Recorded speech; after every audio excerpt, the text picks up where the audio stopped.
President, you're meeting with President Xi in a few weeks. Yeah. If you can't come to an agreement or a deal at that meeting, are we in for a sustained trade war with China? You're in one now.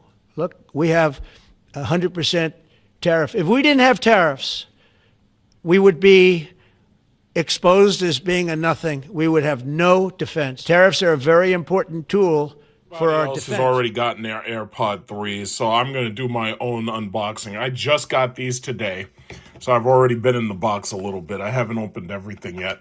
But I thought it was kind of funny that as I was opening these things up, they basically come in what appears to me, it's like they come in like a little diaper.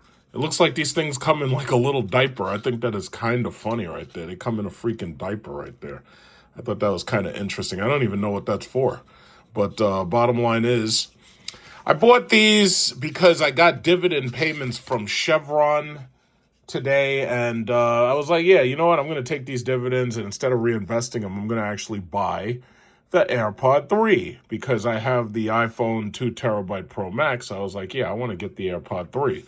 So inside the box, they come with these extra earbuds, and they have different sizes and everything, plenty of different sizes for different shaped ears. I tested these out in the store, and I liked the way that they fit, and I thought the noise canceling in these things was absolutely incredible. And I like the way they sound. Obviously, these have live translation as a feature.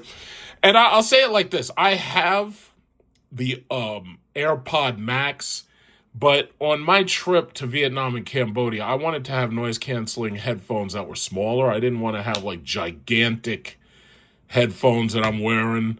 You know, on the airplane, it's okay, but I want to have, like, noise-canceling headphones that I can wear, especially, like, when I'm walking around in Vietnam and walking around in Cambodia. I wanted to have something smaller. And, you know, it was hard for me to really want to buy these because I have so many pairs of these Tozos that were given to me. These are the Tozo T10. And every time I do a review, I usually talk a little bit about it. But up until now, my favorite headphones that I was using were the Tozo NC3 and the Tozo T10. Now, ever since the AirPod Pro 3s came out, the price on these dropped from like $40 or $50 down to like $20. In some cases, you could probably get them cheaper than that. And it's sad to see that happen because these were really good headphones. And these came with a lanyard. You could wear it around your neck. These didn't. These were more designed like the AirPod Pros. But the thing about it is it's the stuff that they give you that Apple didn't. Now, the T10s have a wireless charging case. The NC3s don't. But what I liked about the NC3s is the NC3s have a digital LCD meter on the front that allows you to see exactly what the charge status is of the case, and they even tell you what the charge status is of the left and the right earbud. And I liked them, but I did have problems with both of them. I guess they're based on the same technology. They're just packaged differently. Even though these are waterproof, these are IPX8 waterproofing. Meanwhile, the AirPod Pro 3s, these are IP68. So these have a better waterproofing rating than the AirPod Pros. Now, you can wear the AirPod Pros in the shower, but you damn sure don't want to swim with them. These are waterproof. If you really wanted to like actually swim with these, yeah, you actually could. And you're not doing any deep sea diving or anything, but yeah, you can actually swim with these. These don't have that rating, so you wouldn't want to do that, but they do have a rating to keep dust out, and they have splash and sweat resistance. The AirPod Pro 3 is splash and sweat resistance. My guess is when they come out with the 4 is probably going to be close to waterproof, if not waterproof. But Apple should have made waterproof head pods already, whatever they call them. They should have called them water pods or some shit. I don't know. My problem with these both is they don't have true active noise cancellation. These have noise cancellation, but it's nowhere near as strong as these. The T10s have no active noise cancellation. I think they had a newer model, the T20, and the T20 has stronger noise cancellation just like these. But the problem is it's like until I get a pair of T20s given to me in order to show off and promote and review, I wouldn't be buying them. But I appreciate Tozo because I can use these for my Nintendo Switch, or I can use these for a laptop or something else. But the thing about it is when you have something as powerful and as, how should I say, advanced and networked into the Apple ecosystem as these, the problem is it's like, why would you use anything else but these? So I'm going to sync these to my phone. I already know what to expect because I've already used them. In fact, I made a little video of using these when I got my my new iPhone. But for the most part, I'm going to use these a lot tomorrow because I intend to go through Manhattan on the train. But the noise cancellation on these things is unbeatable. Very simply, they have better battery life. The noise cancellation is astounding. It's extremely powerful, and it just so happens to work perfectly with the Apple ecosystem. It works perfectly with the iPhone. It works perfectly with the iPad. It works perfectly with the Macintosh computer. So, this is not really, whether it's a review or not, it's late because everybody else has already basically reviewed these things. But I just think when you're in the Apple ecosystem, and one of the things that they just don't understand about these Android devices, it's like nobody's cross-shopping Android and Apple. Nobody's cross-shopping. If you're in the Apple iPod system or the iPhone system, you're going to keep buying Apple products. If you're in the Android system, chances are you're going to keep buying Android products. The bottom line is nobody's really cross-shopping this stuff. It's like those Galaxy earbuds are not as good as these, and we've already seen enough reviews to know it. Yeah, you could spend a whole lot more money and you get like Sennheiser or something like that. But the bottom line is nobody wants to spend extra money. And furthermore, people want something that specifically works with their iPod. If these go lost, these have a microphone in the bottom, and they also have a speaker in the bottom right there. If these are lost, these things will beep and tell you where they are if you use Find My iPhone. And I've seen Find My iPhone in action. Like I've seen somebody find an Apple Pencil with it. And I thought that was amazing, the fact that you could track down an Apple Pencil. So if you lose an earpod or AirPod, the new sensors that's in the iPhone can easily track these things down. Even if you lose one of them or a piece of them, the sensor can track these things down. So all of this stuff is integrated into Apple.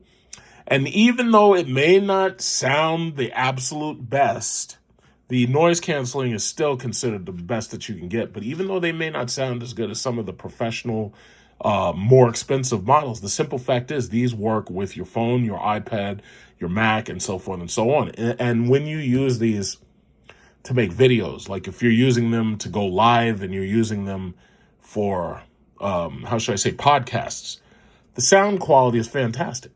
So I just bought these. Again, thank you, Chevron, for the dividends I got from the stock I was holding.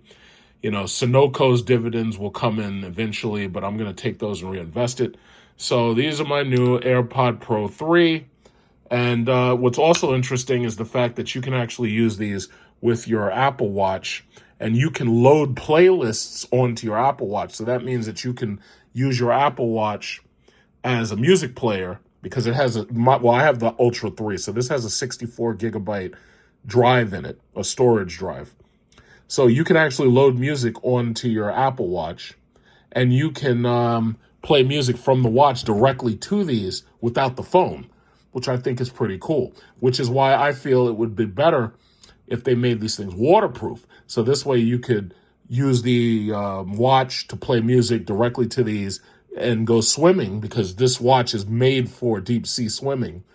And that would be really awesome. The only thing they're missing now is a pair of eyeglasses. And once they have a pair of eyeglasses and they got these earpods and they got the watch, basically we'd be moving in the direction of getting rid of the phone altogether. Now, I don't think that's going to happen anytime soon, but I do think that would be amazing if the AI technology gets so good that we can actually ditch the phone entirely. But I don't see that happening within the next 20 years. Let me tell you something, okay? I built an empire out of nothing, but the real treasure, man, is friendship. I'm talking about My Little Pony. Friendship is magic. You laugh, I don't care. This is ridiculous that the Young Republicans racist chat has been leaked to the public. I'm glad that it was, because look at some of the stuff that they're saying. I'm ready to watch people burn now.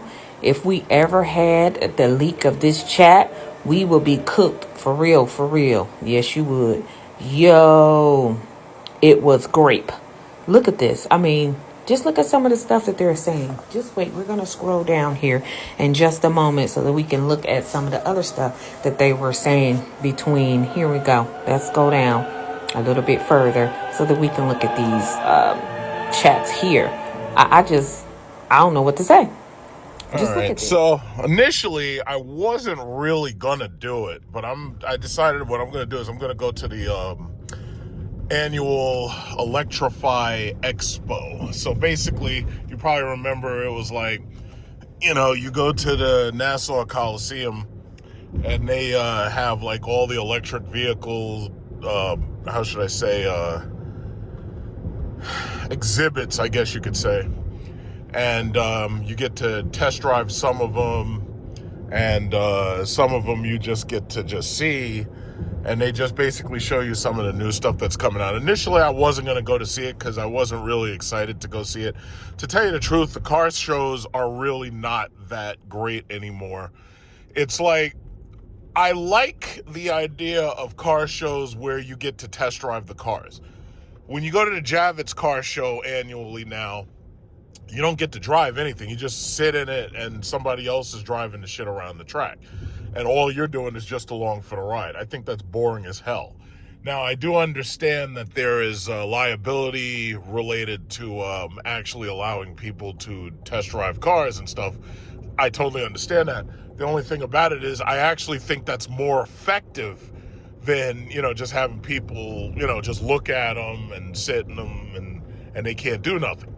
So, yeah, we're going to the Electric Expo, and it's funny because the that little car show, or that Cars and Coffee that they do over in Manhasset, that's also happening pretty much right now. But I'm gonna go to the expo instead. It's only like $25, and to tell you the truth, it's actually a better value than what you get at the Javits Center, because Javits Center is a pain in the ass. And to be perfectly honest, the Javits Center car show is really not that great anymore. It's like they have very few exotics, if you can call anything exotic anymore, since now everybody, is spending on credit. So people have shit that they normally wouldn't have. But my thing is, the Javits show is definitely not as good as the Electrify Expo. It's just not as good. That's a nice looking, what is that one? A CT5, I think? Yeah, that looks pretty good. But, yeah, it's just not as good anymore. So, yeah, we're going to go to the Electrify Expo. I had other plans, but I just canceled them. So, that's what I'm going to do with my morning. Now, as far as the stock market goes, because I like to try to get a video out, every single end of the week. By Friday, my stocks were riding high. Everybody's stocks were riding high. The Dow, it looked like we were about to hit Dow 47,000. That's what it looked like, right? And I've complained about this before, and every time I complain about it, there's always some asshole in the comments who wants to call out Trump derangement syndrome. Meanwhile, the guy is literally doing shit that would piss anybody off. In fact, a lot of Republicans are starting to break with Trump right now. Like Marjorie Taylor Greene, for example. I was just watching a video about her because, see, the reality is, one thing I realized about Trump is he likes to wait until Friday and then he'll drop some bullshit in order to dominate the news cycle until Monday. So he throws so much shit at you that it keeps you off guard and you can't pay attention to anything. So what did he do this time?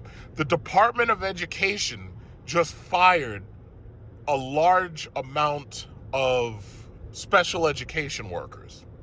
Now, when people hear me say that the next president's going to be a Democrat, they try to talk shit and they'll, oh, you don't know what you're talking about. It's like, yo, guess what? First of all, if you were even smart enough to follow the trend, you'd look and you say, okay, well, first you had George H.W. Bush. Then you had Clinton. Then you had George W. Bush. Then you had Obama. Then you had Trump. Then you had Biden. Now you got Trump again. Guess what? The next president's going to be a Democrat. Trump can't run no more. And even the sycophants with their heads the furthest up his ass couldn't do anything about the fact that we literally have constitutional amendments that prevent him from running anymore. And not only that, he's old. And it looks like he's losing his fucking mind. But that said, what else did he do? He decides that he's going to announce additional 100+% tariffs.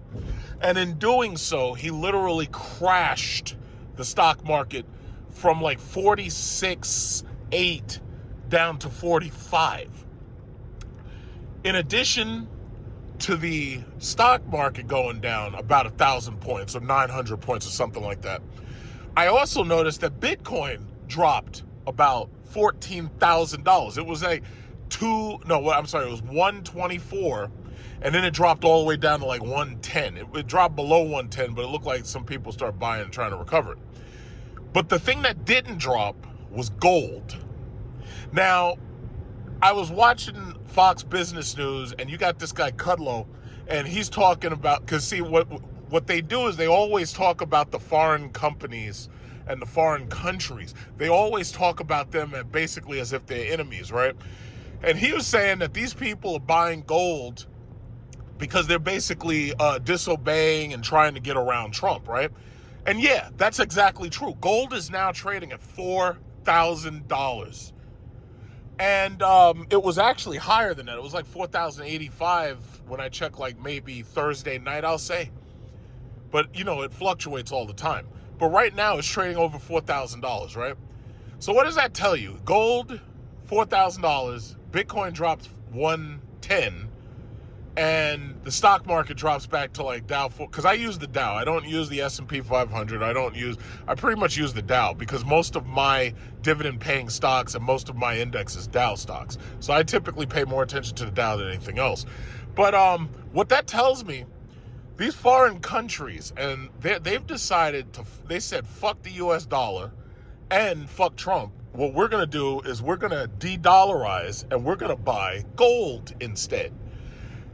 And the reality is, it looks to me like gold, because see, my problem with gold is gold doesn't typically pay a dividend. Like, you can get dividends if you buy like index funds that bet on gold, but for the most part, buying gold doesn't really pay a dividend, right? And that's part of the reason why gold hasn't probably gone up as much as it normally would have. So the issue with gold is that America can't really manipulate gold. That's why we're trying to get everybody away from it. And it looks to me like these news medias are trying to force people to buy into cryptocurrency by constantly advertising cryptocurrency.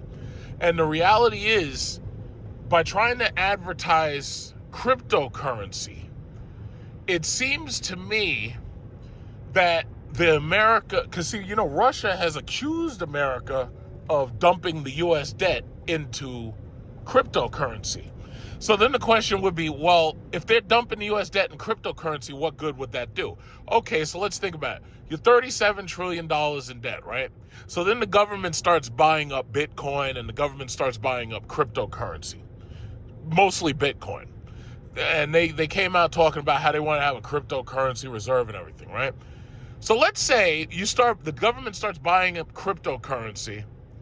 Now the whole world, a lot of investors in cryptocurrency, pretty much all around the world, 24/7 are trading Bitcoin, Ethereum, and this, that, and other, right? So imagine the government is buying cryptocurrency, and then you have Trump say something that causes the market to drop. Like, oh yeah, well, I'm gonna impose 200% tariffs. 200% tariffs. We're gonna have tariffs everywhere. So what happens is, government buys into this cryptocurrency every single time Trump starts talking shit, and the market drops. So the price of Bitcoin goes down. So if the price of Bitcoin goes down, government buys into it, then they allow it to rise again, and then they sell off that debt into the cryptocurrency. So imagine that. You hit the sell button when you've allowed crypto to go up, and this way you're cashing out. You're literally cashing out, and you're not paying taxes on it because after all, you're the government. So you're cashing out after you've manipulated the market. You're cashing out, hitting the sell button, right? And if you really think about it, because you got to remember, I'm a chess player and I'm pretty good at it, so it makes a lot of sense to me. What they're doing is they're manipulating the market, and you can make it appear that you're reducing the national debt, but you're not doing it through the traditional means. You're not doing it by cutting spending. You're not doing it by, cutting welfare programs. You're not doing it by reducing spending on military-industrial complex. You're doing it by manipulating a market that you're dumping the debt in. Now, Russia, Vladimir Putin have accused us of manipulating the market with crypto in order to dump the national debt. And it's funny. You know what's funny? Vladimir Putin said that. I saw that story one time, never saw it again. And you know what that makes me think? That makes me think it's true. Because we're dealing with a media where we got these algorithms that literally block information so that you can't see it. And you know what's so sad, and I make connections all over, what's so sad is I remember Metal Gear Solid 2. And you wonder, how is this related?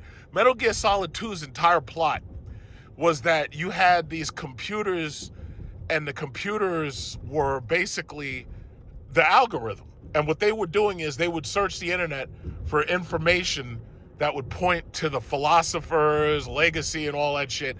And the computers would automatically delete information in order to keep you from seeing it, so that this way they could manipulate the media, they could manipulate the news, they could control the world. So now we got, we already see what happens on YouTube. We see that YouTube was just forced to reinstate a bunch of these channels that had been talking bad about COVID vaccines and COVID in general. So we see that YouTube was forced to reinstate those channels, or at least they decided for whatever reason that they had to reinstate those channels.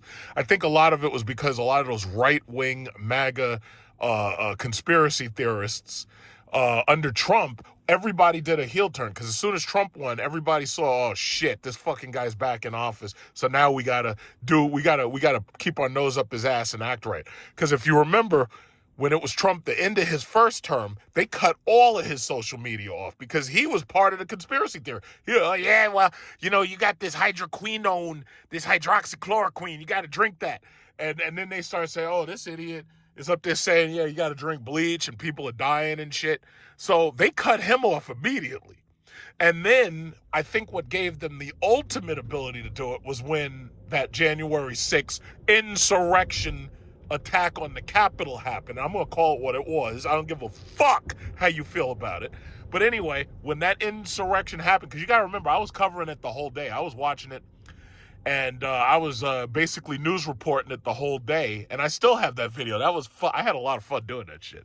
But anyway, when that insurrection happened, and Trump was, oh yeah, everybody, we're going to go to the Capitol. It's going to be wild and all that bullshit.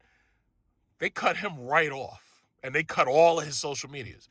Sure enough, Elon Musk came along with that X, Twitter. He bought Twitter, and then he reinstated Trump.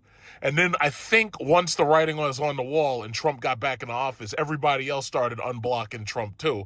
Zuckerberg and everybody basically had to apologize to him because they were afraid of what he was going to do to them.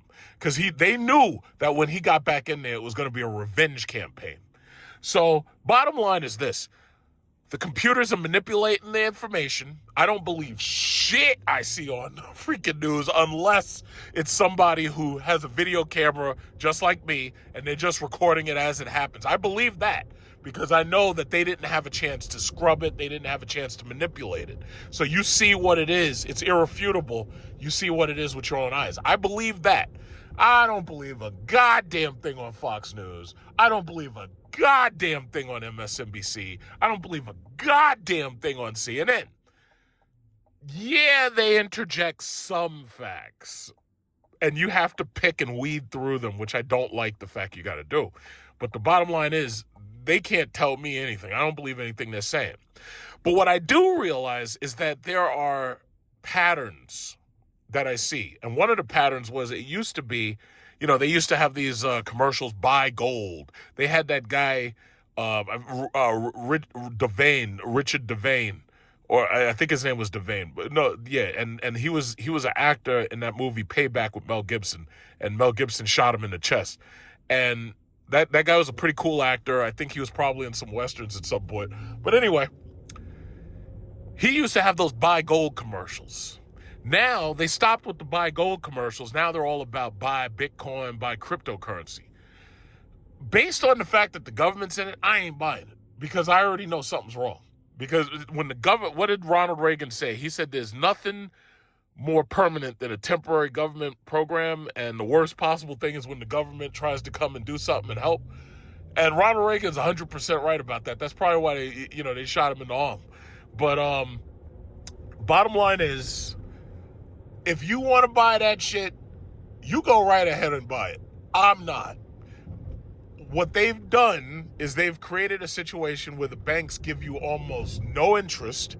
So therefore, they've made it favorable for you to put your money into the stock market. But the crypto market and the stock market ain't the same thing. The crypto market is far more volatile, pays no dividends. People are, oh yeah, well, you can just stake your crypto. Listen, I ain't got all that time. I just want to be able to buy and sell or hold and get my dividends. I ain't trying to stake nothing. I ain't trying to do all that bullshit. But the bottom line is, the reason why it doesn't pay dividends is simply because it's not profitable. There's no profit. There's no product being made. Bitcoin doesn't exist. It's numbers on a computer. It doesn't really exist. And the reality is, yeah, there's numerous ways to store your money. There's numerous assets you could buy to store your money. But the thing about it is, crypto does not pay a dividend. There are no profits. I don't want it. If you want it, you buy it. You put all your money right up into it. So this way at night, you can watch those numbers. When Trump gets on the news and says some stupid shit, you get to watch all your money just fucking fall plummet. You get to watch your money plummet. I'm not buying that shit. I do hold some XRP. Bottom line is, it'll just sit there. Yeah, here we go. We're here. Let me see where I'm gonna park. Probably across the street, because I'm not paying them motherfuckers. I'm not paying them to go in there and park. I'm not paying them for that. I'm cheap. Because I would rather put all my money into my stocks. I'm not paying them money to park. It's like $25 to get in. I'll pay that. But other than that, I'm not paying them like more money to park. I'll just park right across the street, and that's that. So anyway, what was I saying? As far as I'm concerned, this stock market crash is manipulation.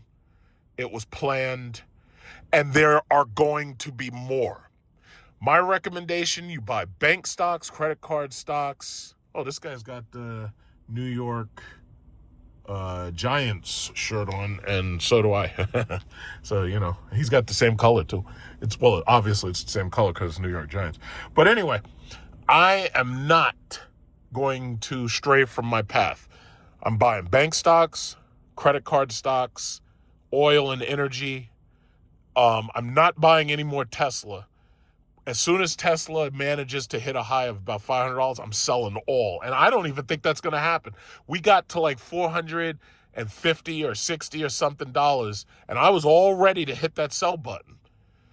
But in fact, I have an automatic sell at $500 on my portfolio for Tesla. I'm going to sell all, and I'm going to walk away with over $100,000 from the remaining Tesla I have. Now, you may remember the last time I had sold Tesla stock, that's when I bought my second house, but that was way back in 2017. And I had made a couple of videos about house hunting, and I found a house. And I tell you, if I had known that they were going to fuck this market up the way that they fucked it up, I would have tried to buy a third house back then, if I had known.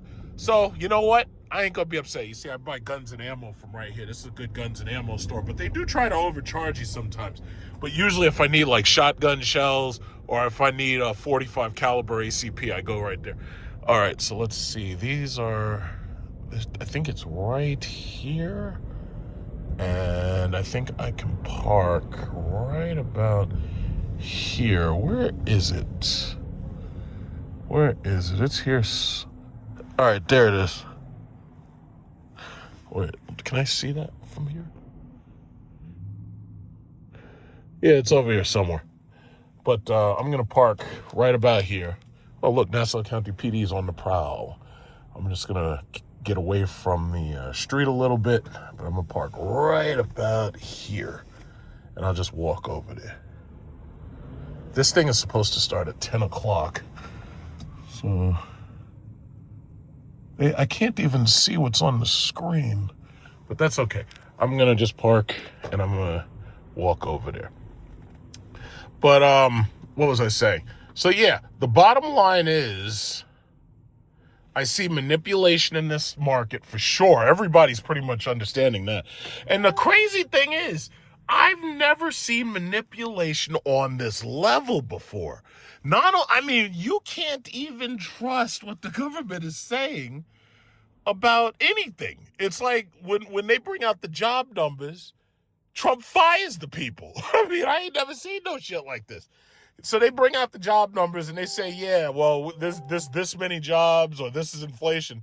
So he just fires the people. How the fuck do you get away with that shit? How do you get away with firing people who are telling you, like, the truth? How do you get away with that shit? But these people, these Republicans, they got their heads so far up Trump's ass. And the funny thing is, when it really comes to bite them, it's going to bite them. Sooner or later, it's going to bite them. Because the thing about it is, you cannot have a government where the people literally can't even trust the damn numbers coming out of it. You can't have that. That never works. That's like the Soviet Union. You know what's funny? In the old Soviet Union, I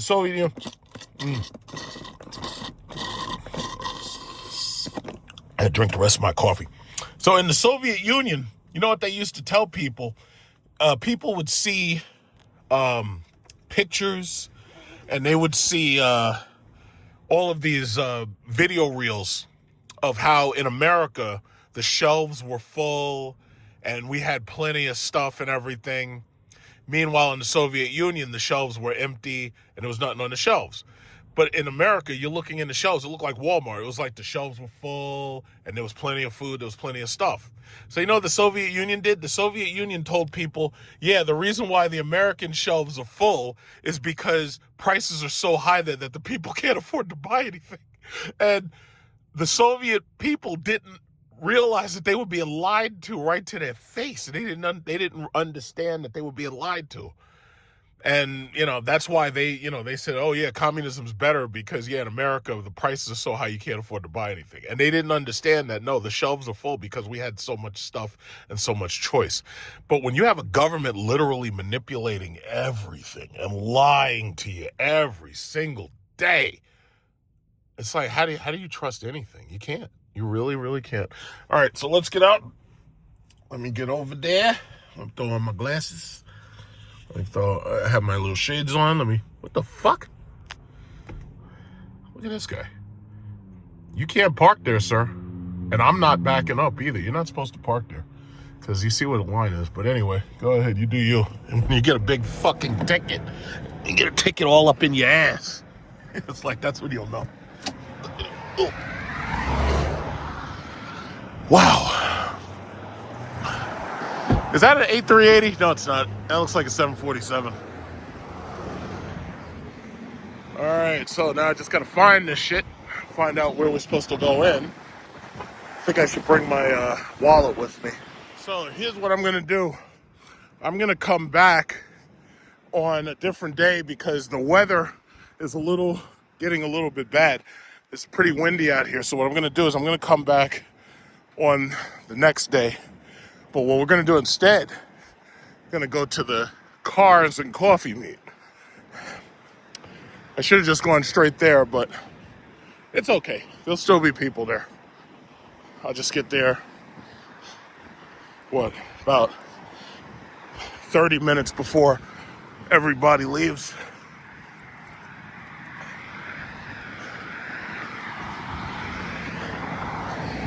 So yeah, we're going to cars and coffee.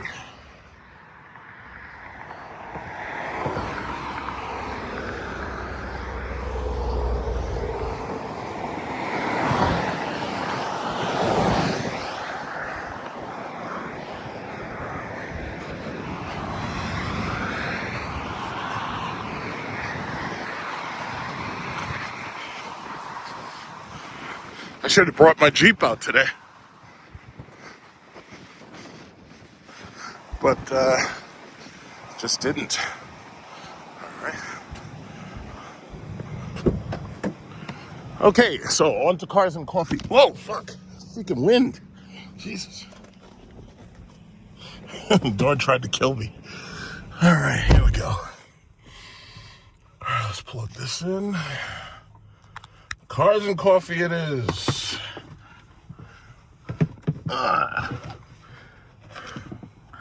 See, the beautiful thing about a 1 terabyte iPhone or 2 terabyte iPhone is that you can just keep on recording. You can record nothing but filler if you want. And then you edit it out on the phone itself if you so choose to edit it out. It's fabulous.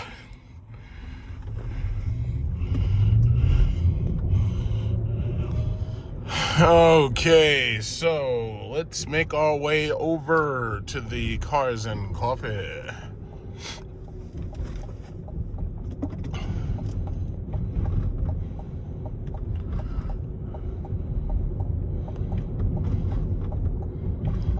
I'm not gonna keep doing this because the thing about it is after a while you keep seeing the same people, it gets boring. Sometimes it's nice to see people at the end of the week. You got these freaking stupid BMWs trying to race. It's like, well, I don't know, where are you going? Like, who are you racing? It's like, there ain't nobody out here to race. Why are you driving like that? Oh, that's a nice bluish color on that Model Y. Or wait, is that, yeah, that's a Model Y. That's nice. It's a wrap. It's a nice wrap.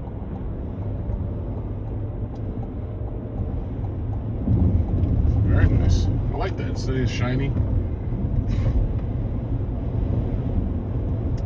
Yeah, speaking of Tesla, when the Model Y standard comes in, if they only already have it, I may go there to test drive the Model Y standard. Because I already know it sucks, because the Model Y is about as small as you should go. But I'm going to go test drive it anyway. Because the reality is, I just want to check it out. I already know it's bullshit. It's like, how you going to have a glass roof and you cover it up because you don't let nobody see out of it? His license plate says tomato.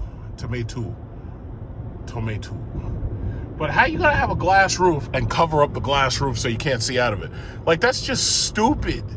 And the sad thing is, they still didn't deliver on the $25,000 promise. If Tesla had actually delivered on the $25,000 promise and said, yeah, we're gonna deliver you a car for $25,000, even if it had been a Model 3, they still would have actually had something to talk about.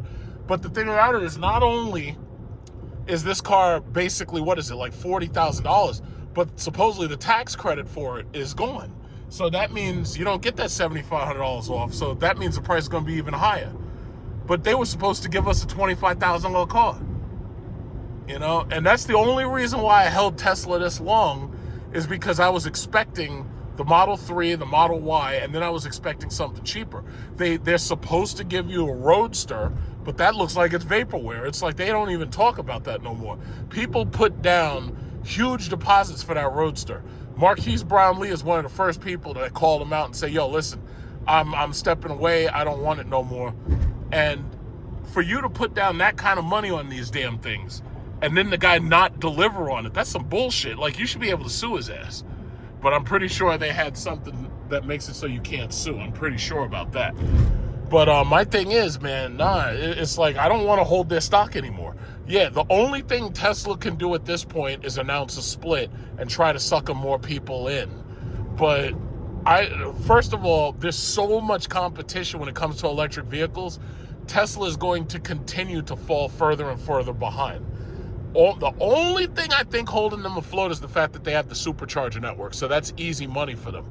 But as soon as the rest of these companies get their shit together and they make their own public charging networks that don't suck, you know, then things will be better. And then you also have to factor in a lot of people who are getting their networks at home built into their house. So this way they can charge at home with a charge point, and then they don't have to pay Tesla. You know, the only reason why you'd want to use a Tesla is an emergency or if you're on a road trip. You don't want to have to use them. I know Rivian has their own, Lucid has their own charge points that you can put in your house. But it's like, man, Tesla is very, very disappointing. And you got nobody to blame except the CEO. Because the men and women working hard at Tesla, they're being undermined by him. And he's more of a liability than an asset at this point. You know, and when you have a CEO who's more of a liability than an asset, it's time to get rid of that CEO. It's just time. But yeah, I mean, the stock market, that's one of the problems with the stock market. The stock market's a mess because here you've got people just making stupid decisions in some cases. You know, Nvidia right now has basically, it's basically taken over my portfolio. It's the largest. It went from being smaller in my portfolio to just basically taking over my portfolio. Nvidia was at like $193 or $195 right before Donald Trump opened his big stupid mouth. And now it's back at 183. But I know Nvidia is going to do better than that over time. The only thing that needs to happen is they need to get rid of fucking Trump. So yeah, you got to wait 3 years for that to happen, and then you'll have a Democrat president. All that shit's going to fly. So all you got to do is buy and hold. Trump is not helping the stock market. I think that should be obvious right now. Every time the market starts doing well, he does something to crash the shit. That's not a good stock market. That's called manipulation. And that's called uncertainty and chaos. There's nothing about uncertainty and chaos that the market enjoys. The stock market would be doing much, much better without him. It's going to get to Dow 50,000 one way or another, with or without him. But for people to try to say, oh yeah, the market's doing great because of Trump, that's bullshit. Bullshit. Absolute bullshit. I've got an Escalade over here. This guy got this big, dark, scary Escalade over here. That shit looked like some kind of monster car. What is this guy? I got a Ram truck over here trying to slow me down, block me off. This guy's in the HOV lane. Bro, you got to get out of the HOV lane. Look at that big old monster Cadillac over there. I got to say, Cadillac's kicking ass, man. I am so glad I bought Cadillac instead of sticking with Stellantis, because Stellantis ain't shit. I don't think I'll ever buy another car from Stellantis. As long as CDJR is under Stellantis, I don't think I'll ever buy anything else from them. I just don't think so. There's too many options. I can go to Cadillac. I can go to Mercedes. If I really, really wanted to, I'd go to BMW. I don't like BMWs. I think they're ugly. The only BMW I'd buy is the i7. That's it. Other than that, and even I think that's ugly. But what is it? Yeah, Cadillac's kicking ass. I'd rather have an Escalade. I'd rather get that Escalade, electric Escalade. I like that. That thing is cool. That is really cool. Alright, this shelter. I gotta get off here. I gotta still drive up another couple of blocks. But yeah, man. Yeah, these companies are making horrible decisions. Horrible. Absolute horrible decisions. Look at Dodge, Jeep, and Chrysler, man. You're gonna announce new Ram trucks. These things are $100,000. It's like, yo, listen. The whole point of a truck is for me to buy it because it helps me to work. That's the whole point. It's supposed to be a work efficient truck. It's not supposed to be $100,000 luxury car. That's not what I want to buy. Now, if you want to buy a fast truck, it's supposed to be a utilitarian work truck that's fast. Oh yeah, well, it's going to have 650 horsepower. 650 horsepower ain't shit. All of these German cars have 650 horsepower if they're performance, because all of them are twin turbo V8s for the most part. If you buy a performance German car, 650 is nothing. Like, I don't even know why they're bothering to brag about 650. 650 is nothing. Now, the TRX, I mean, you getting that supercharged TRX, you got 707. Now, I could understand if they came back and say, okay, yeah, well, oh, there's that Escalade again. It's like, yeah, well, now we got the TRX, and it's got 800 horsepower or something. Okay, yeah, that's cool, but what about all the people who do not want a truck? What about people who don't want a vehicle that size? Driving that TRX, that thing is exhausting to drive. It's exhausting. It's fuel thirsty. That thing gets like 9 miles to a gallon. Like the fuel economy on these cars is so bad that they can't even lie about it anymore. I remember having to argue with people, mind you, who didn't even have the car. When I would say, oh yeah, my Chrysler 300 SRT is only getting like 11 miles or 12 miles to a gallon. And, oh yeah, well that's not true. It gets 20. And I'm like, wait a minute, you don't even have the fucking car, so why are you telling me? I own the shit. How the fuck are you telling me? Hellcat, oh yeah, my Hellcat only gets 9 miles to a gallon. Oh, well, that ain't true. It gets 10 and 12 and 30. I was like, yo, listen, first of all, you don't even got one, so how the fuck are you arguing with me? Like, why are you arguing with me? And I'm telling you what it is. I own the shit. I write the checks, and you arguing with me. It's like, it's just absolutely incredible. Especially, see, I know you got to expect that from the internet. You got to argue with stupid people who want to somehow make themselves relevant to everything. See, what pisses me off about like Facebook and YouTube is these bastards are doing this on purpose. They've set this shit up to be as antagonistic and adversarial as possible. They've literally done that. Why can't I make it so that when I make a comment, I turn replies off? Huh? I should be able to turn replies off. Maybe I don't want you. Maybe I'm saying some shit that's a fact. And as far as I'm concerned, I don't want you replying to me. So you know what I end up doing? I end up just blocking people. Because if I block you, you certainly ain't replying to me. You're not replying to anything ever again. But there's certain things that you just say that you just don't want to hear any pushback on. Because there's certain things that are just true. You know? It's like if I say some shit and I say it as a matter of fact, based on my own fact, observation. If I say right now, yeah, I'm doing 52 miles an hour, I don't need somebody to say, oh, well, you're driving too fast. No, shut the fuck up. I didn't ask you shit. So why can't I block people from replying? Huh? But they do this on purpose. It's just like with Facebook with that laughing face button. Why the fuck do you have a thumbs up, a laughing face, and a heart?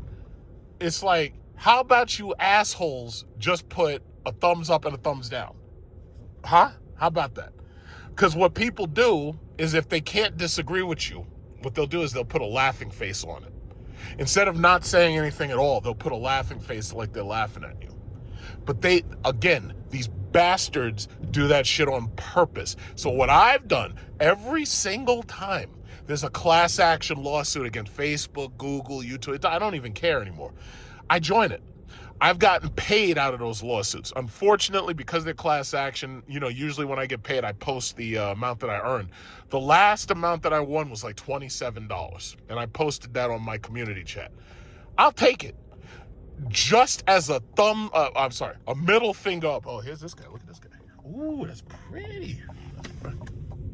Yeah, hey, yeah, you're on YouTube, turkey. And ain't nothing you can do about it. I got the Desert Eagle. So anyway, what is it? Laughing face thing, that's just antagonistic. Why the fuck do you need that? But they're doing it on purpose. They're trying to make people fight. And what's funny to me is people like are looking at politics and they're like, why are people so angry at each other? Why are people trying to fight each other on the internet? And I'm like, yeah, this is what they fucking created. This is exactly what they created. They're cops. They're antagonizing people, and they're making it so. Look at the cops right over there, cops. They're antagonizing people, and they're making it so that people are literally fighting each other on the internet. Got the cops hidden over here. You gotta watch out for these goddamn cops. These cops are hidden. He's over there waiting. He's waiting like a trapdoor spider.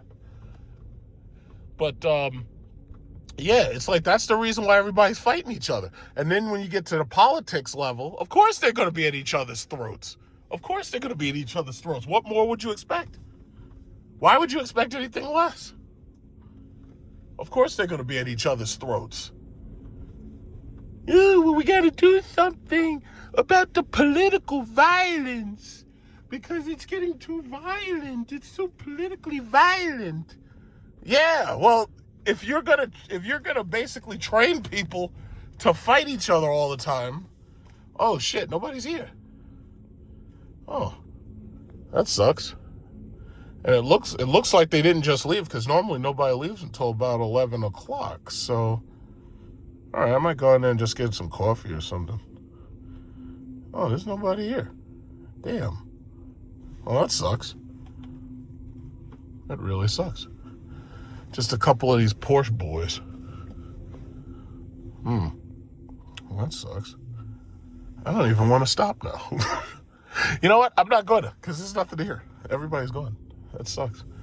Man, they really screwed up my morning. They got the Lambo Gallardo over there. Oh, well, that's not fun. This sucks. There's nobody here. Oh, well. Could go by Americana Manhattan to see what's going on there. It's 10 o'clock. Well, 10:21, I should say. I'm very disappointed. Nobody showed up today. I guess maybe they didn't like the weather and they said, okay, we're not going to show up because of the weather. I guess maybe that's what it is. I don't know. It sucks.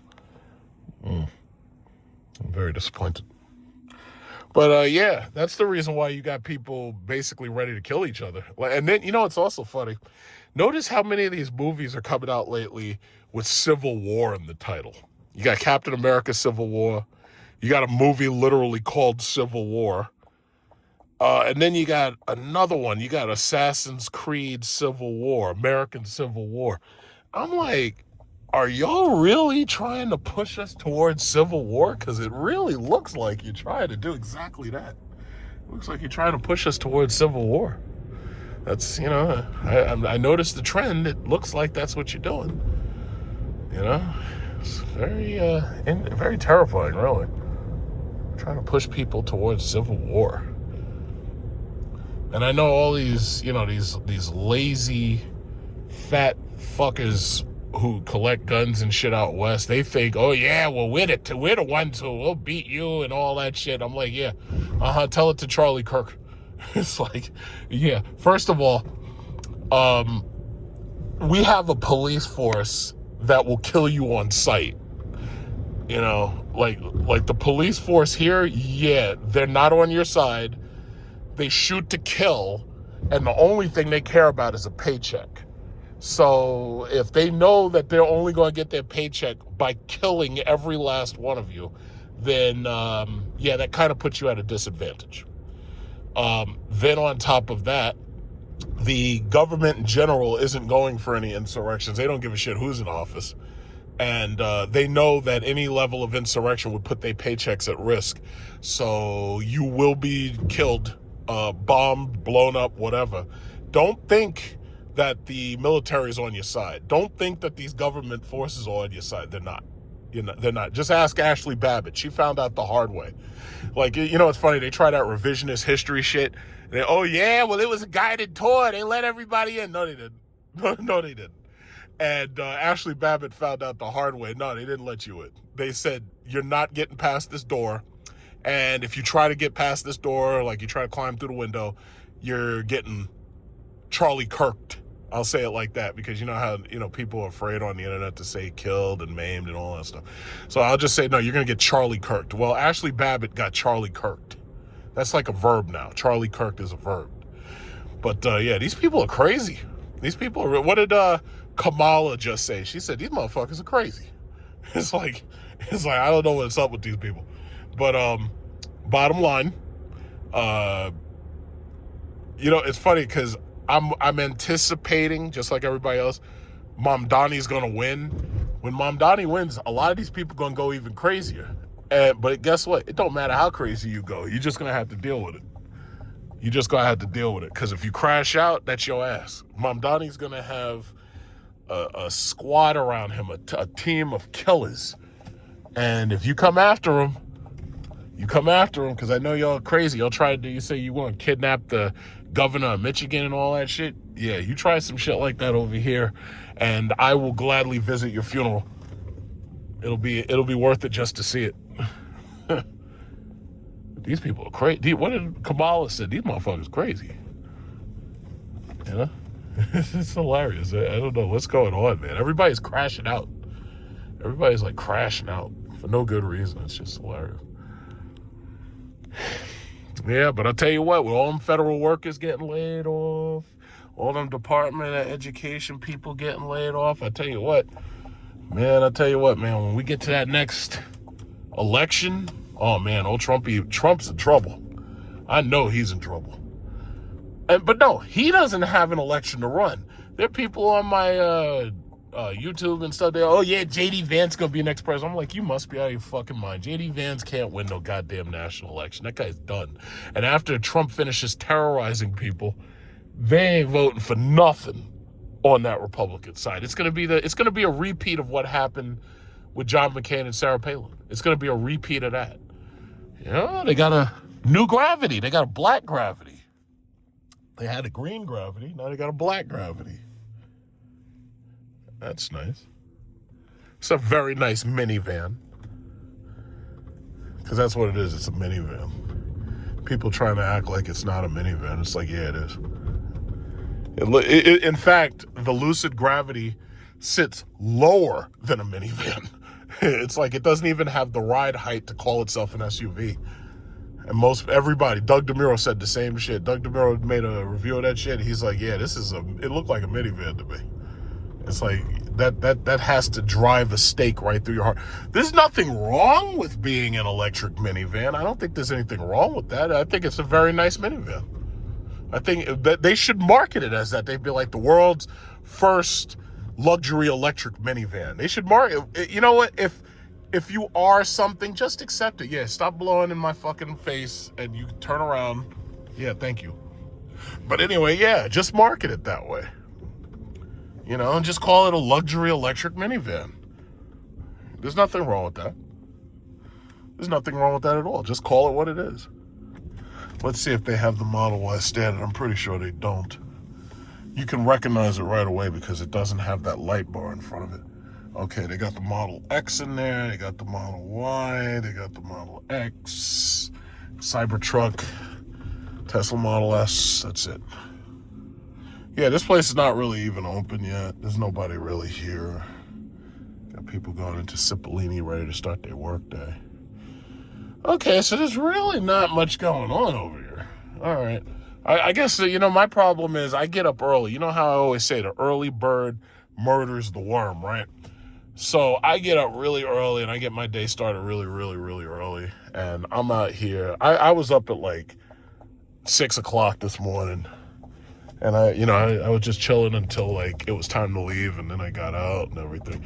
And it's 10:28. These people don't even like start work till like 11. I'm earlier than everybody because when you're really early, you set the terms, you set the tone. You can get things done before anybody even knows what's going on, A little boring here.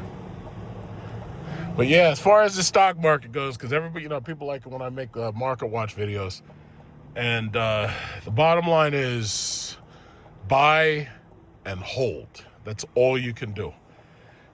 This market cannot reach its full potential when you literally have someone manipulating it from the top.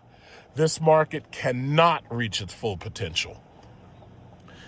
What you can do, however, is when this jerk off is crashing the market, you have to buy and get your positions. Each and every time you see the market crash, you buy in and get your positions. Or you dollar cost average your way in. But that's all you can do. In the long run, you're going to win. Because, again, the market's going to keep on going up. Even if it's inflated, because see, a lot of people like to talk about how the market's inflated. Even if there's a lot of inflation in the market, you can still win.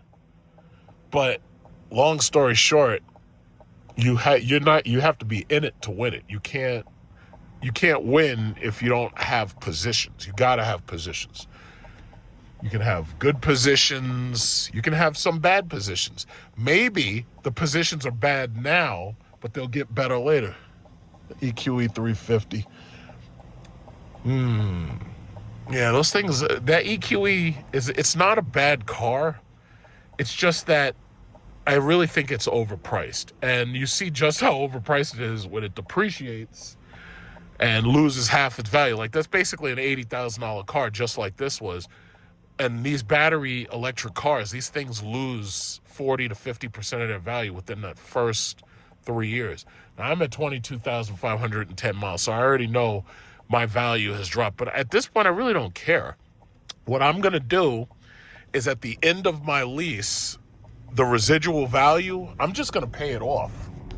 I'm just going to pay off the residual. And I'll pay it off in cash. This way I don't have to really refinance and have a car note. And I'll just pay it off in cash. It should be about $40,000 or less, but I'll see what I can do to get the lowest possible buyout as possible. And you know, it's funny, in some countries, that's exactly what they do. Like, if you're in Canada, most of the mortgages are balloon mortgages. So you pay on it for a while, and then at the very end, they're looking for a huge balloon payment. And we don't like doing balloon payments here because, for the most part, look at this chick. Look at this. This is Becky right here. This is Becky. Hey, Becky. Becky got the Mercedes M something L truck. Is that an ML? I think it is. Look, Becky. I think that's an ML, yeah. Either that or it's a GLE. I didn't really see it too well, but I'm pretty sure that's a rich Becky right there. So she got the GLE. Yeah, I don't like those trucks. They're cool for women. Those are women trucks. Becky got the GLE 350. Good job, Becky. But what was I saying? I know I was saying something. Yeah, you just got to get your positions. That's all. Buy and hold. Because keep in mind, if you dollar cost out, like, for instance, you know my index is Mangoat, Microsoft, Apple, Nvidia, Google, oil and gas stocks, Amazon, AMD, and it was Tesla. I got to get rid of the T. I don't know. I can't do with the T. But the bottom line is, if you're in these positions, one of two things is going to happen. First of all, if you get the ones that pay dividends, you can just keep on collecting dividends, and you could just add those dividends to buying more stock. That's what I do. The other possibility is that if it doesn't collect dividends, you can wait until it grows and then you can just sell it. And if you just sell it, you profit that way. No problem, right? There's also a third possibility. Some of those stocks are going to do stock splits. And if they do stock splits, more investors will come in and you'll grow a little bit more. And eventually you can decide whether or not you want to sell it or whether you want to keep it. See, the way I see it is, I don't want to sell any of my portfolio. What I would rather do is, when I have kids, I want to leave it to them. And I want to train them how to manipulate their portfolio or how to use their portfolio to make more money. And ultimately, I just want them to understand, it's like, as long as it pays dividends, you hold on to it. If it stops paying dividends, that's when you sell. And that's all. And as long as they stick by that, oh, we got a cop car. Freaking stupid squad car right here. As long as they do it like that, look, oh shit, wait a minute. I wonder if that guy was speeding, because see, I wasn't speeding. That cop car is right up on his ass. I think, no, maybe if that guy is lucky, because if he wicked them lights on, that means that he's pulling that guy over, because I wasn't speeding when I crossed that bridge, but that car came out of nowhere. So if that guy's lucky, that cop's not on his ass trying to take him down. But I don't know. Maybe he's not. Maybe he's not. Because if he turned on them lights, I'm gonna turn around. I want to see what's happening. No, but I'm pretty sure.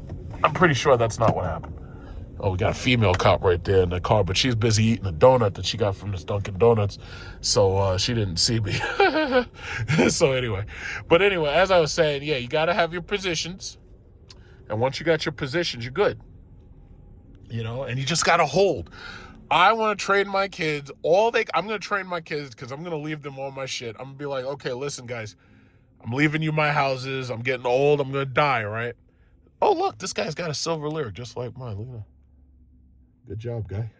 We have similar taste, except you got the small wheels. I got the big wheels. So anyway, I'm going to train my kids. I'm going to be like, listen, guys, I'm leaving you these houses. These houses are paid off.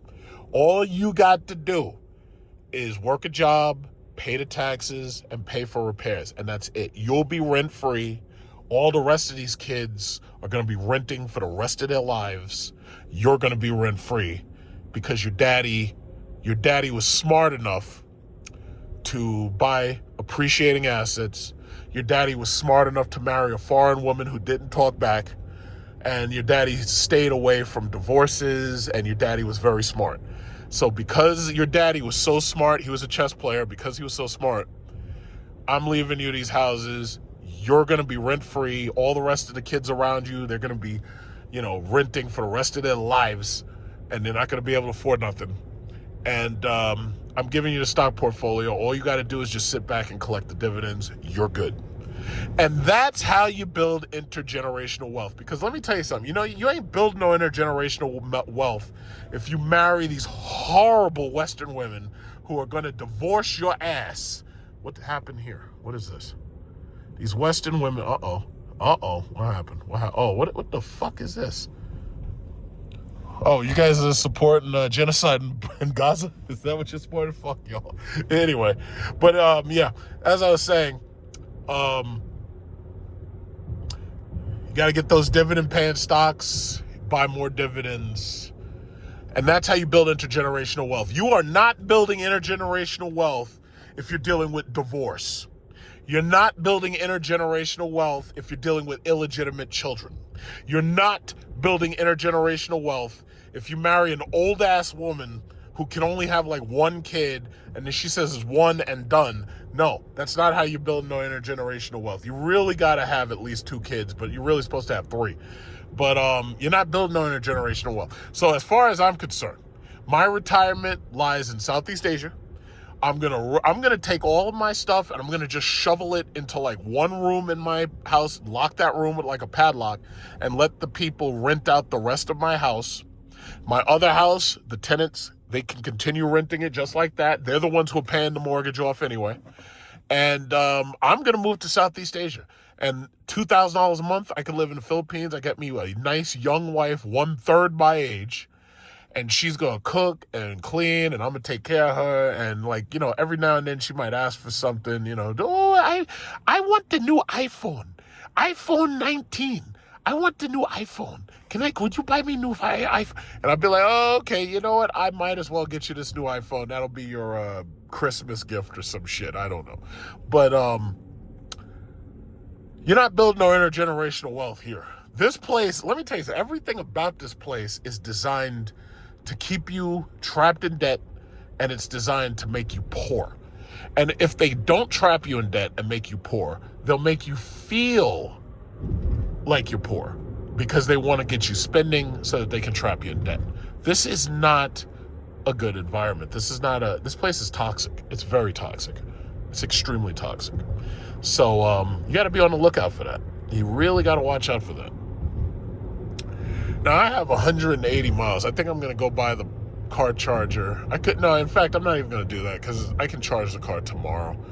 I'll charge it tomorrow by the end of the day and prepare it for the week, But I still have more than half my battery, so I think I'm at like 60% if I'm not, something like that. But yeah, man, if you're going to build intergenerational wealth, you ain't doing it here. Because between the divorces and the child support payments, you're going to be broke. I'm sorry. It is what it is. And we have to call it out. We have to call it out because it's important to warn these younger men. It's important to warn them about the dangers of marrying in America. What you got to do is tell these young men, get your passports. Get your goddamn passports. Go to one of these countries where they don't even have divorce. Get yourself a nice young wife after you've developed yourself. You got your career and everything. Get yourself a nice young wife who don't talk back, who doesn't give you a problem, and everything's good. It's so true. And well, you're just looking for a slave. You're looking for a maid. You're looking for a manipulatable person. I'm like, yeah, you're absolutely right. Congratulations, you figured it out. Oh, well, you didn't have to say that it was true. And be like, yes, I did. If somebody calls you out on something and it's true, you might as well just own it. Because after all, what are they going to do? They ain't going to do. There's nothing they can do. As long as you're doing it legally and above board, there's nothing they can do. To hell with them. To hell with them. The stats are saying that the majority of these American Western women, the majority of them, they said by 2030, single, childless, unmarried. But the men, you ain't got to be like that. You can get your passport. They got so many other people in so many other countries. They got all these Christmas cakes. They got all of these Sheng News. They got so many of them. And they looking for American men. They're looking for Western men. Why are you here? They'd be like, oh, well, if it's so great, why don't you leave? I'd be like, well, listen, I'm going to retire, and my pension is going to let me leave. It's like, unfortunately, I'm trapped here. It's kind of like being in prison. You know how you got to do your time first, and then once you do your time and you get free, then you can, go and spread your wings like an eagle? Well, yeah, that's pretty much what this is like. It's like prison. And it's the worst type of prison. It's really, it really sucks. But you just got to deal with it, man. You just got to deal with it. You got to, deal with it. That's all I can say. You just got to deal with it. It's tough. It sucks. Should I go to that dog? No, I'm not going to do that. I got plenty of stuff at home. Yep. Now I'm a little disappointed. There was no Cars and Coffee, and there was no what is that shit called? There was no Electric Expo right now, but I'm going to probably do the Electric Expo, and I'll probably make that video soon. But the Cars and Coffee, it looks like they may be cutting back on that. It looks like people don't want to come out because of the weather and what the weather looks like. So it is what it is. We went to see Tron Ares, and I liked it. Like, we went to the movie theater, and if you like the Tron series, you might want to go see it. Tron Legacy was good. I really liked the soundtrack in Tron Legacy a lot more. But Tron Ares was okay. So don't believe the critics. The critics ain't shit. The critics are a bunch of anti-woke. Oh, there's not a masculine male lead. And it's like, oh, so the movie sucks. It's like, yeah, they would have said the same shit about Aliens. If these like woke, anti-woke crowd losers, if they existed back when the Aliens came out with Sigourney Weaver, they would have complained that Sigourney Weaver was a boss babe and she took on the aliens and Bill Paxton got killed and all that. They would have complained. They would, oh, well, why did they kill off Bill Paxton? He was the coolest guy, but they were trying to get rid of the masculinity. It's like, yo, guys, that shit is like played out, man. It's like, first of all, Disney, there's lots of allegations that they're owned by the Chinese. Disney doesn't give a fuck. It's like, is this the Leaf? Is that a new Leaf? It looks like it, but that could be something else. It could be the Kicks. This is actually, the new Nissans are actually nice. I would never buy one, but I have to say, they're pretty nice, actually. I like the new Nissan Leaf. I just haven't seen one yet. I guess they haven't really put those out on the road. But yeah, it's like, my thing is, these people are they're desperately searching for something to complain about.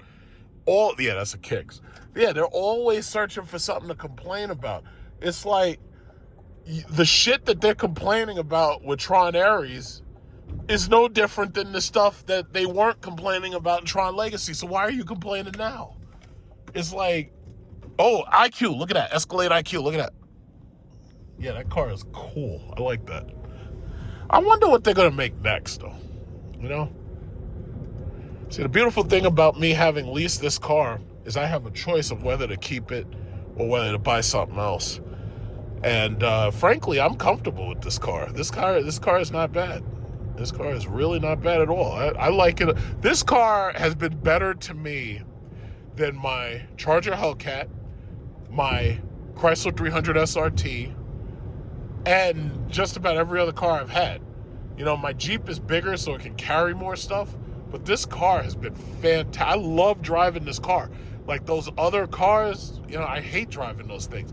See, there's a lot of these kids, first of all, most of the audience for Mopar They steal these cars. They don't buy these cars, they steal them. And these are the fuck boys. They're out there trying to drift and shit. First of all, anybody who has to pay money for their tires ain't doing no fucking drifting. But when you're stealing the cars and you're drifting them and showing off, yeah, well, you ain't worried about it. I mean, it's not your loss. But I have to say, I love this car. Driving this car is, like, fantastic. This car is fantastic driving to work. This car is fantastic coming home from work. This car is fantastic on ice and snow and rain. This car drives itself and shit. So, like, if I'm in heavy traffic, I just hit, like, one button and shit drives itself. I love this car.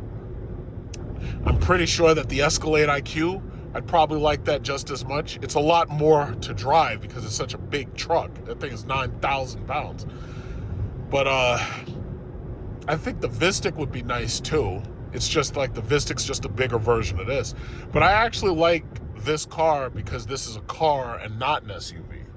You know, I like being low to the ground and not having to worry about tipping over if you're doing fast maneuvers, because this car ain't tipping over. This car is so fucking heavy that you'd have to put this shit on explosive bolts to get it to tip over.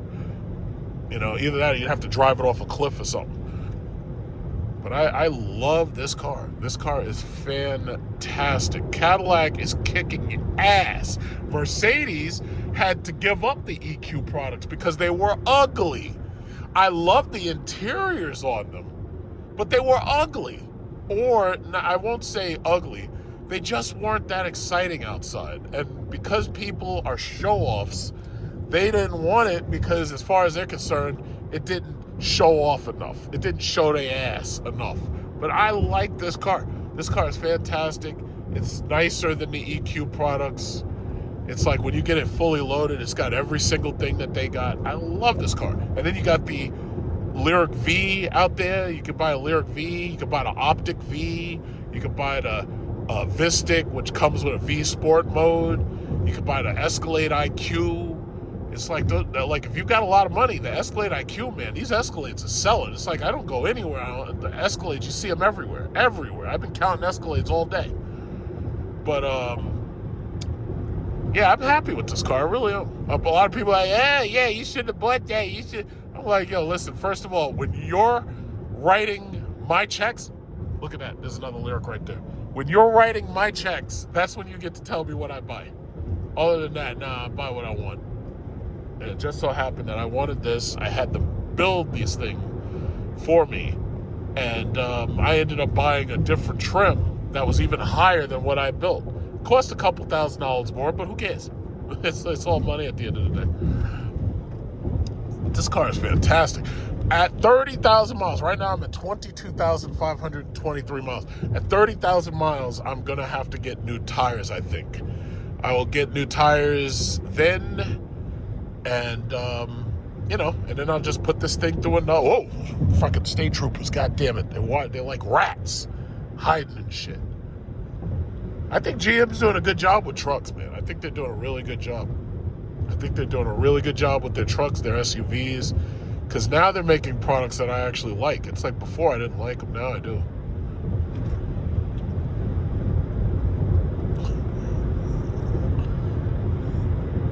Now, if I'm doing 80 and everybody else is doing 80, then they don't pull anybody over. Because everybody else, I'm just following the flow of traffic. Right now, the flow of traffic is 75 miles an hour. And that's the only way to keep up with the people in front. And I think these bullshit 55 mile per hour speed limits, I think these things are too low. Look at this guy. This guy's got a Chevy Blazer. That's another good, I think you can get the Chevy Blazer around $40,000. No, I'm sorry, that's the Equinox. Oh yeah, that's the Equinox. That's a pretty good one too, because the Equinox is the same size as the Cadillac Optic. They've been making some nice stuff. GM is making nice stuff. It's too bad that you got that idiot Trump fucking with the market, because GM stock right now is low, but you could buy into it right now, and it's gonna basically just keep going up. You know, you should be buying every single paycheck. You should be buying at least one share of a dividend paying stock, at least one, because you got to remember, this is about building towards your retirement. You know, as I already told you, my retirement, I'm going to be in a nice Southeast Asian country. The girls are going to be dirt poor. I'm going to have a nice young dirt poor wife with dirty feet. She's going to be running around with no shoes on and barely speak English. And I'll be like, hey, you're pretty nice. You know what I'm going to do? I'm going to take you out and buy you some shoes. And, oh, that's great. I wanted shoes. This is my dream. I always wanted shoes. I'll be like, okay, yeah, let's go over here to Marshall's. We're going to go to Marshall's. I'm going to get you some shoes because you got dirty feet. And we're going to wash those feet. And we're going to put some shoes on them. And then she, next thing she's going to ask for an iPhone. That's when the problems start, because she's going to ask for an iPhone. Yo, this guy's Tesla's fucked up. There's something wrong with his charging port door. His charging port door is open. I wonder if he knows that. Maybe he does. I don't know. This guy's Tesla's got a problem. Look at that. You can see his charging port door is open. That's not supposed to be like that. Does he know? I might pull up on him and say it. If I can. If not, I'll just leave. Because, I would imagine the wind might rip that thing off. See, these Teslas, man, I can't, Elon Musk is a grifter. Oh, I guess I'm not going to get a chance. Oh, well, he'll find out sooner or later. Yeah. Oh, well. Yeah. Oh, and that's the old one, too. That's the really old one. So, yeah, that door probably doesn't close. See, that's the one thing I appreciate about Cadillac and Mercedes and BMW. It's like, if I have a problem, they're right down the block. I'm going right to them. Yeah, you need to fix this. Because this shit is on lease or whatever, you need to fix this. This is your problem. Fix it. And they got to fix it because it's on lease. I like that.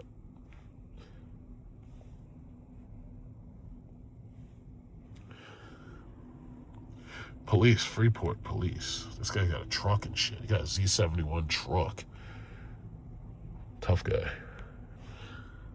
What's this woman doing? What are you doing? You're going to get somebody killed. Hurry up. Make that turn, slow ass. Taking you so long to make that turn. You're confusing people. Boy, yep. Quiet day. We got Columbus Day tomorrow.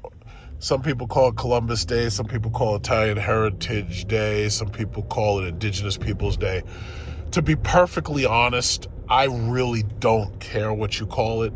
I call it me having Monday off day. So that's what I want to celebrate. It's called me having off on Monday. If for nothing more, that's what we're celebrating. And that's just how I feel about it. They got a Lamborghini Urus sitting up in there. They always got used Uruses sitting up in there. It's like they be swapping those between Urus and Porsche. And they got BMW right here.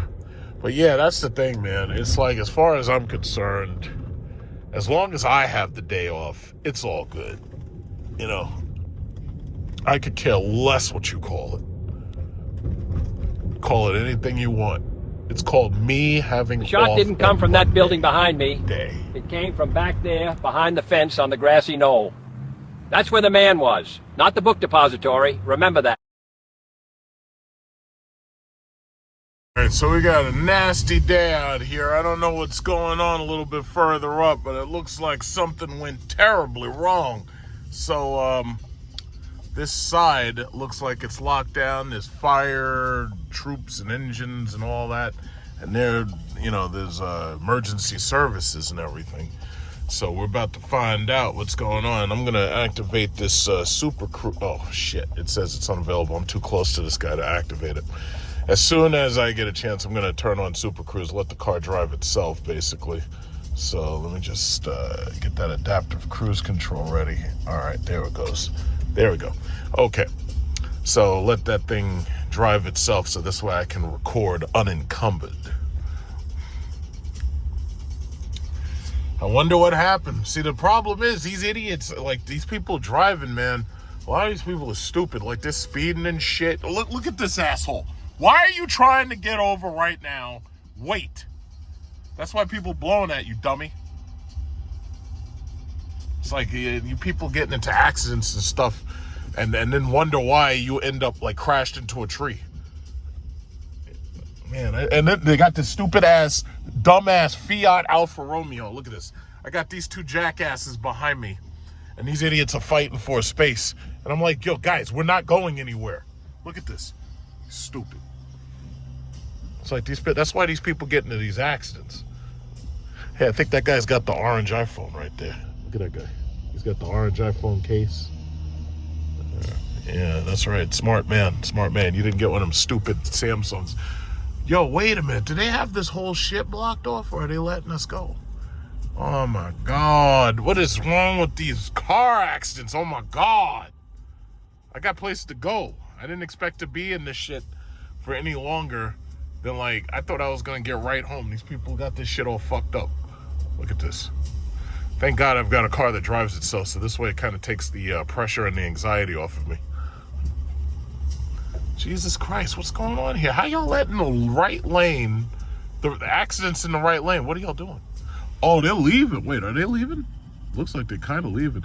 I'm starting to think maybe it had something to do. We had a lot of wind. It might have had something to do with wind and the rain. I don't know. You know what? Fuck that. Let's see if I can get over. I'm tired of these people. Tired of them. Let's see if we can get over. Yeah, let's see if we can get past these people. I'm tired of waiting. See, the problem with rubberneckers is that everybody shouts at everybody else. It's like, yeah, hurry up, move faster. But then when it's your turn and you get up there and you get to see the accident, all of a sudden now you slow down and you start looking. That's the problem ultimately with rubbernecking.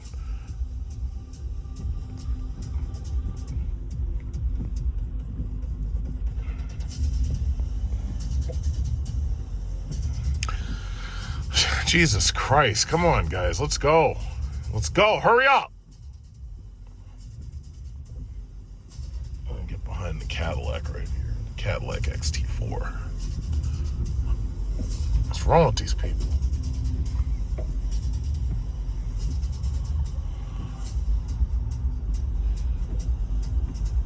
Something is smoking. I think they put down road flares. Yeah, there's something smoking over there. There must be a road flare down there. Yeah, I'm pretty sure there's a road flare right there somewhere.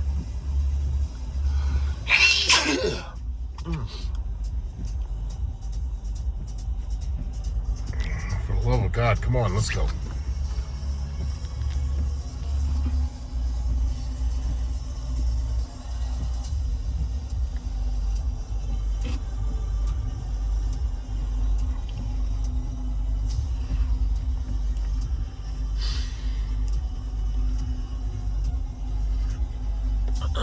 Wow, this thing is smart. There's something so strange about your navigation computer knowing exactly where you're planning on going. My address popped up and it said, yeah, home is like 10 minutes away. But then, how did it know that I was planning to go somewhere else? And how did it know exactly where I was planning to go after I go home and drop off my groceries? Look at this shit. Stupid ass CLA. Come on, guys, come on.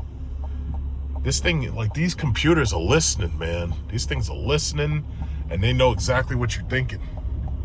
Oh, the truck. State police is out here. Look at that truck. Chevy Avalanche. Oh, my God. Oh, my God. All right, let's go. I'm tired of this fucking... Let's go, guys. Come on. Jesus Christ. You shouldn't have had that old-ass truck out on the road. That's why you got into an accident. Once these cars get to a certain... Oh, look at this person up there speeding and shit. Yeah, the police pulled your ass right over. That's right. That's right. Up there endangering the public. You should have seen me. I wish I had recorded it, but I didn't. And maybe it's a better idea that I didn't record it because it could have been used as evidence against me. But anyway, there was a guy, and he had one of those goddamn... Sprinter vans, and he was on these roads. You're not supposed to be on these roads with a Sprinter because the bridges are low. So this guy tries to cut me off. I'm in the middle lane. This guy's in the right lane. He tries to cut me off because he's afraid of the bridge being low. So as soon as I realized what he was doing, I drove up to the side of him. I pointed my phone at him, and I started shouting at him. I was like, get off the road, get off the road, get off the road. So I started matching his speed, driving right next to him. I had a blue sweater on, so he probably assumed I was a cop. And I forced his ass to get off on the very next exit, because you're not supposed to be on here if you're a commercial vehicle because of these low bridges. So I wish I could have recorded that, but I didn't. Because a lot of times, sometimes you got to take the law into your own hands on these people, because some of these people are stupid.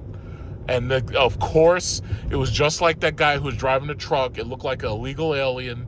I took pictures. Looked like an illegal alien.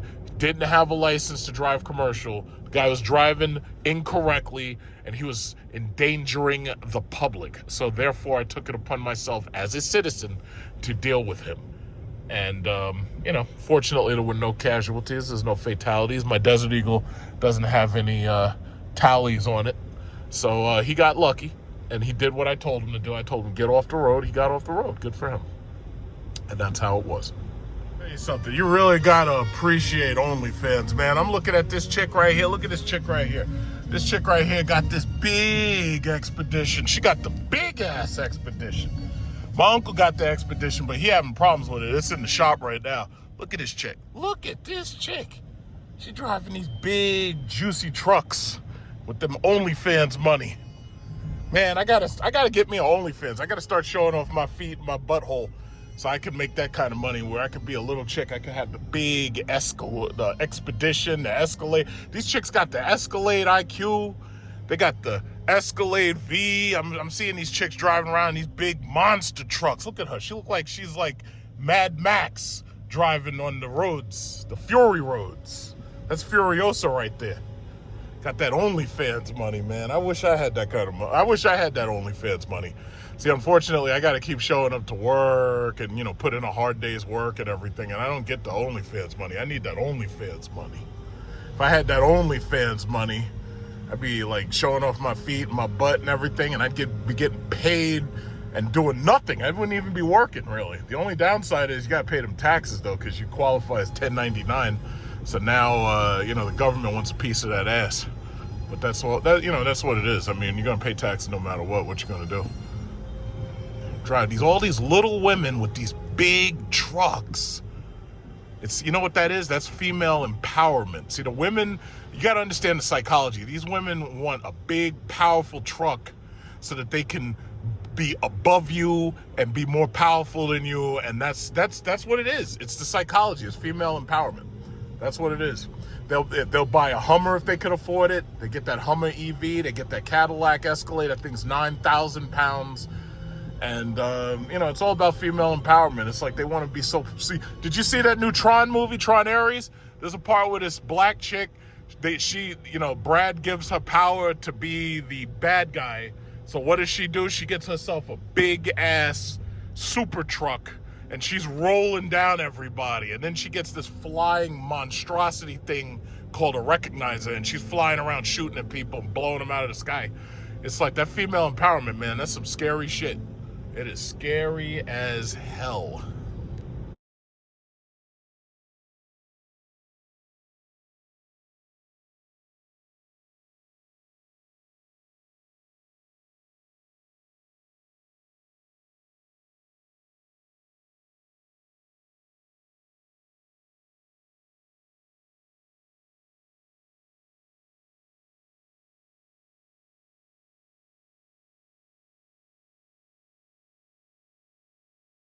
Everyone that votes no is going to the gas chamber, and everyone that endorsed but then votes for us is going to the gas chamber. Wow.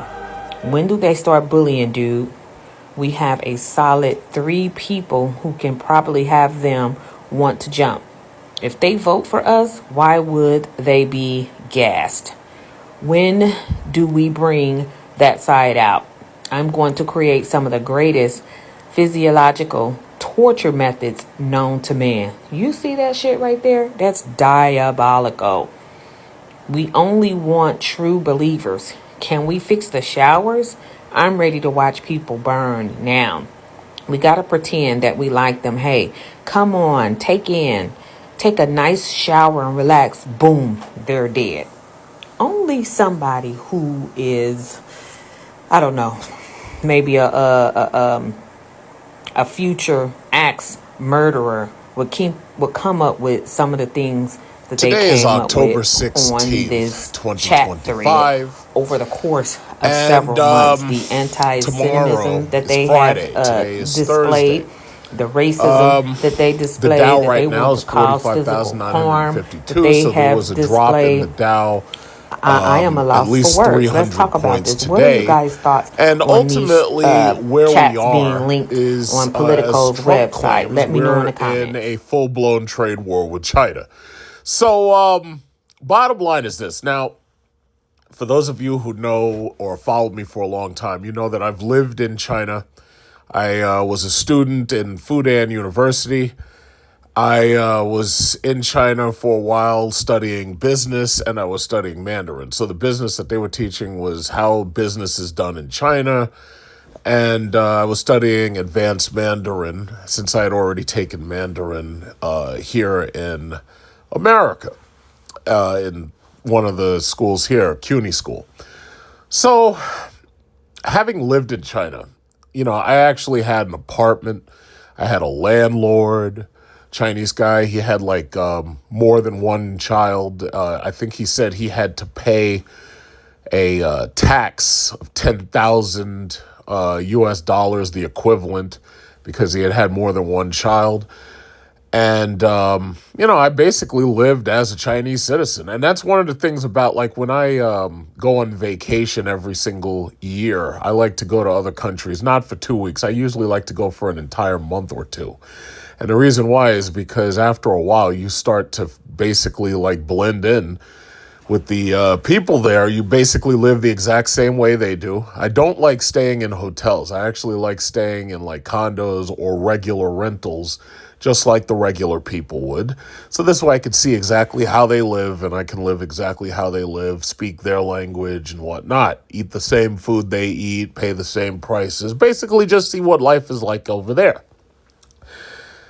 Now, one of the things I noticed about China while I was over there was how quickly they threw buildings up. They had lots and lots of manpower, lots and lots of man labor. They had machines, but for the most part, they had a lot of men doing a lot of work. And they were building things like, while I was there, I was watching things go up before my eyes. Now, there was one building in particular that I'm going to just mention that was not far from my apartment building, and they built it up. And then I had seen one day there was a crane collapse. Now, crane collapses happen all the time, but, it made me wonder, and I actually asked the question in one of our classes. I said, hey, do you think that maybe China's growth is too fast? And they basically rebuked what I was saying. They were like, no, it's not too fast. Everything's going just fine. Everything's going as according to plan. And I just accepted it because I really had no stake in the game. And I'm glad I had, learned Mandarin, started learning to read, in Chinese, which is not something that you really need now because of the fact that we have technology that can easily decipher written Chinese characters instantly. Like, you can put your iPhone up and it'll instantly decode Chinese characters. You can use Google Translate. I just bought these AirPod 3s, and I downloaded Chinese, Japanese, and I would have downloaded Vietnamese and Cambodian, but those languages aren't available yet. So it was about 5 gigabytes worth of audio files for Siri intelligence to use. So the reality is, I always felt that Americans should teach their kids or have their kids learn Chinese in school. I mean, Spanish is okay, but for the most part, Spanish isn't like... The reason why I chose Chinese Mandarin over Spanish is because I realized a long time ago, I was like, you know what? China's entered the World Trade Union, and Chinese may be important to understand or to learn. And now you fast forward to 2025, and you see just how powerful China actually is. It's something that I pretty much understood while I was there. I was like, you know what? This place has a huge population. These people may be poor right now in the early 2000s, but China has lifted their people out of poverty. Meanwhile, Americans are falling deeper and deeper into poverty, basically. Like, and I know that, and it's funny because when you say these things on the internet, like you say these things on YouTube, you have a lot of people try to attack you and they call you a bot. Now, I'm a black male and I have like no stake in China, really. I have no real stake, but I call things as I see them. It's just like when the Ukraine-Russia war started. Now, I had immediately, if you remember, you could think back. I immediately said, you know what, this is a bad idea. America's not going to win this. Ukraine is not going to win this. You're up against the Russian military.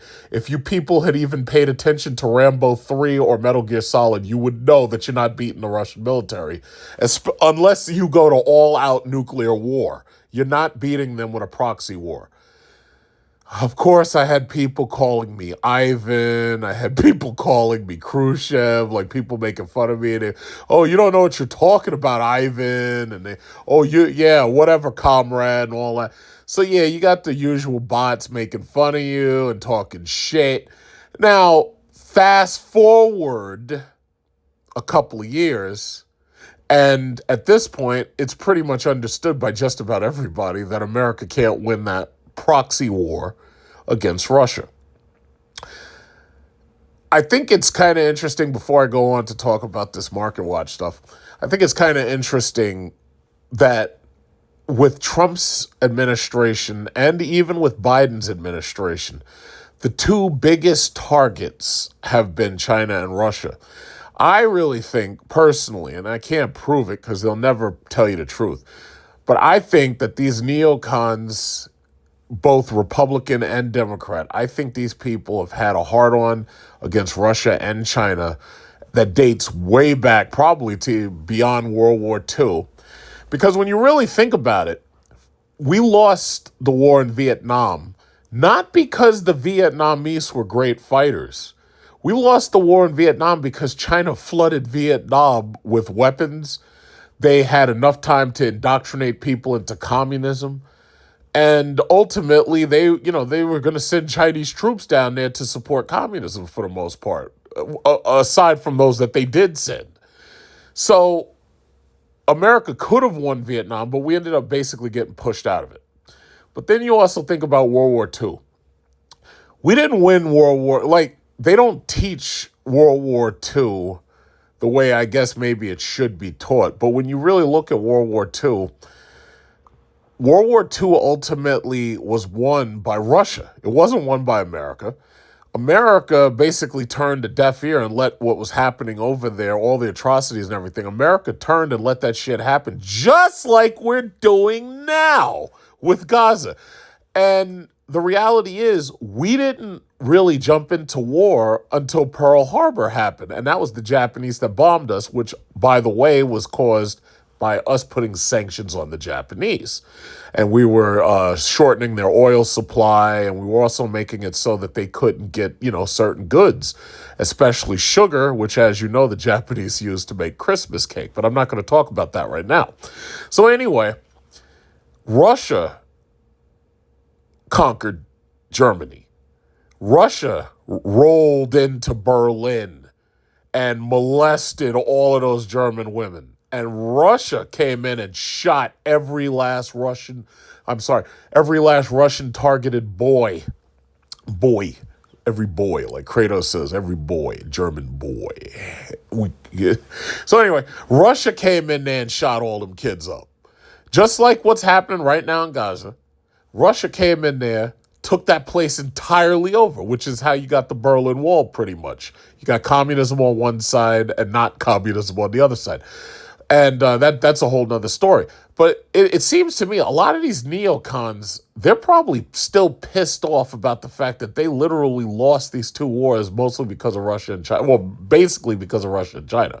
Now, they'll never admit it, but the Russophobia that we've been fed all of my life, from G.I. Joe to 007, I mean, everything I could think of, Call of Duty, Battlefield, modern combat. Like, they fed us a steady diet of Russophobia.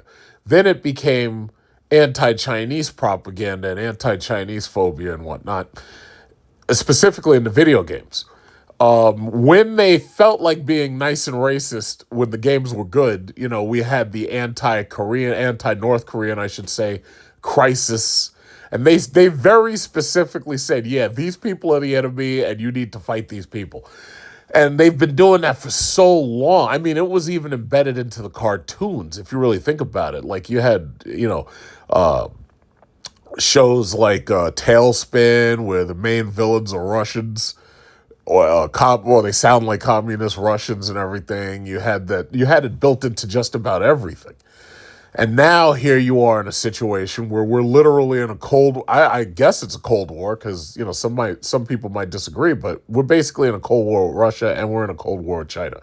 Now, Trump is calling it a trade war, but I don't think he understands the fact that he can't win, and I don't think he even understands why he can't win. But I could go into that deeper and deeper and deeper, because there's so much to talk about. Like, I've been listening to what Fox News has been saying. I've been listening to what the left-wingers have been saying. A lot of the left-wingers, to me, don't seem like they either understand it or that they understand it from a certain angle, and it seems like they're kind of hesitant to even talk about it in some cases.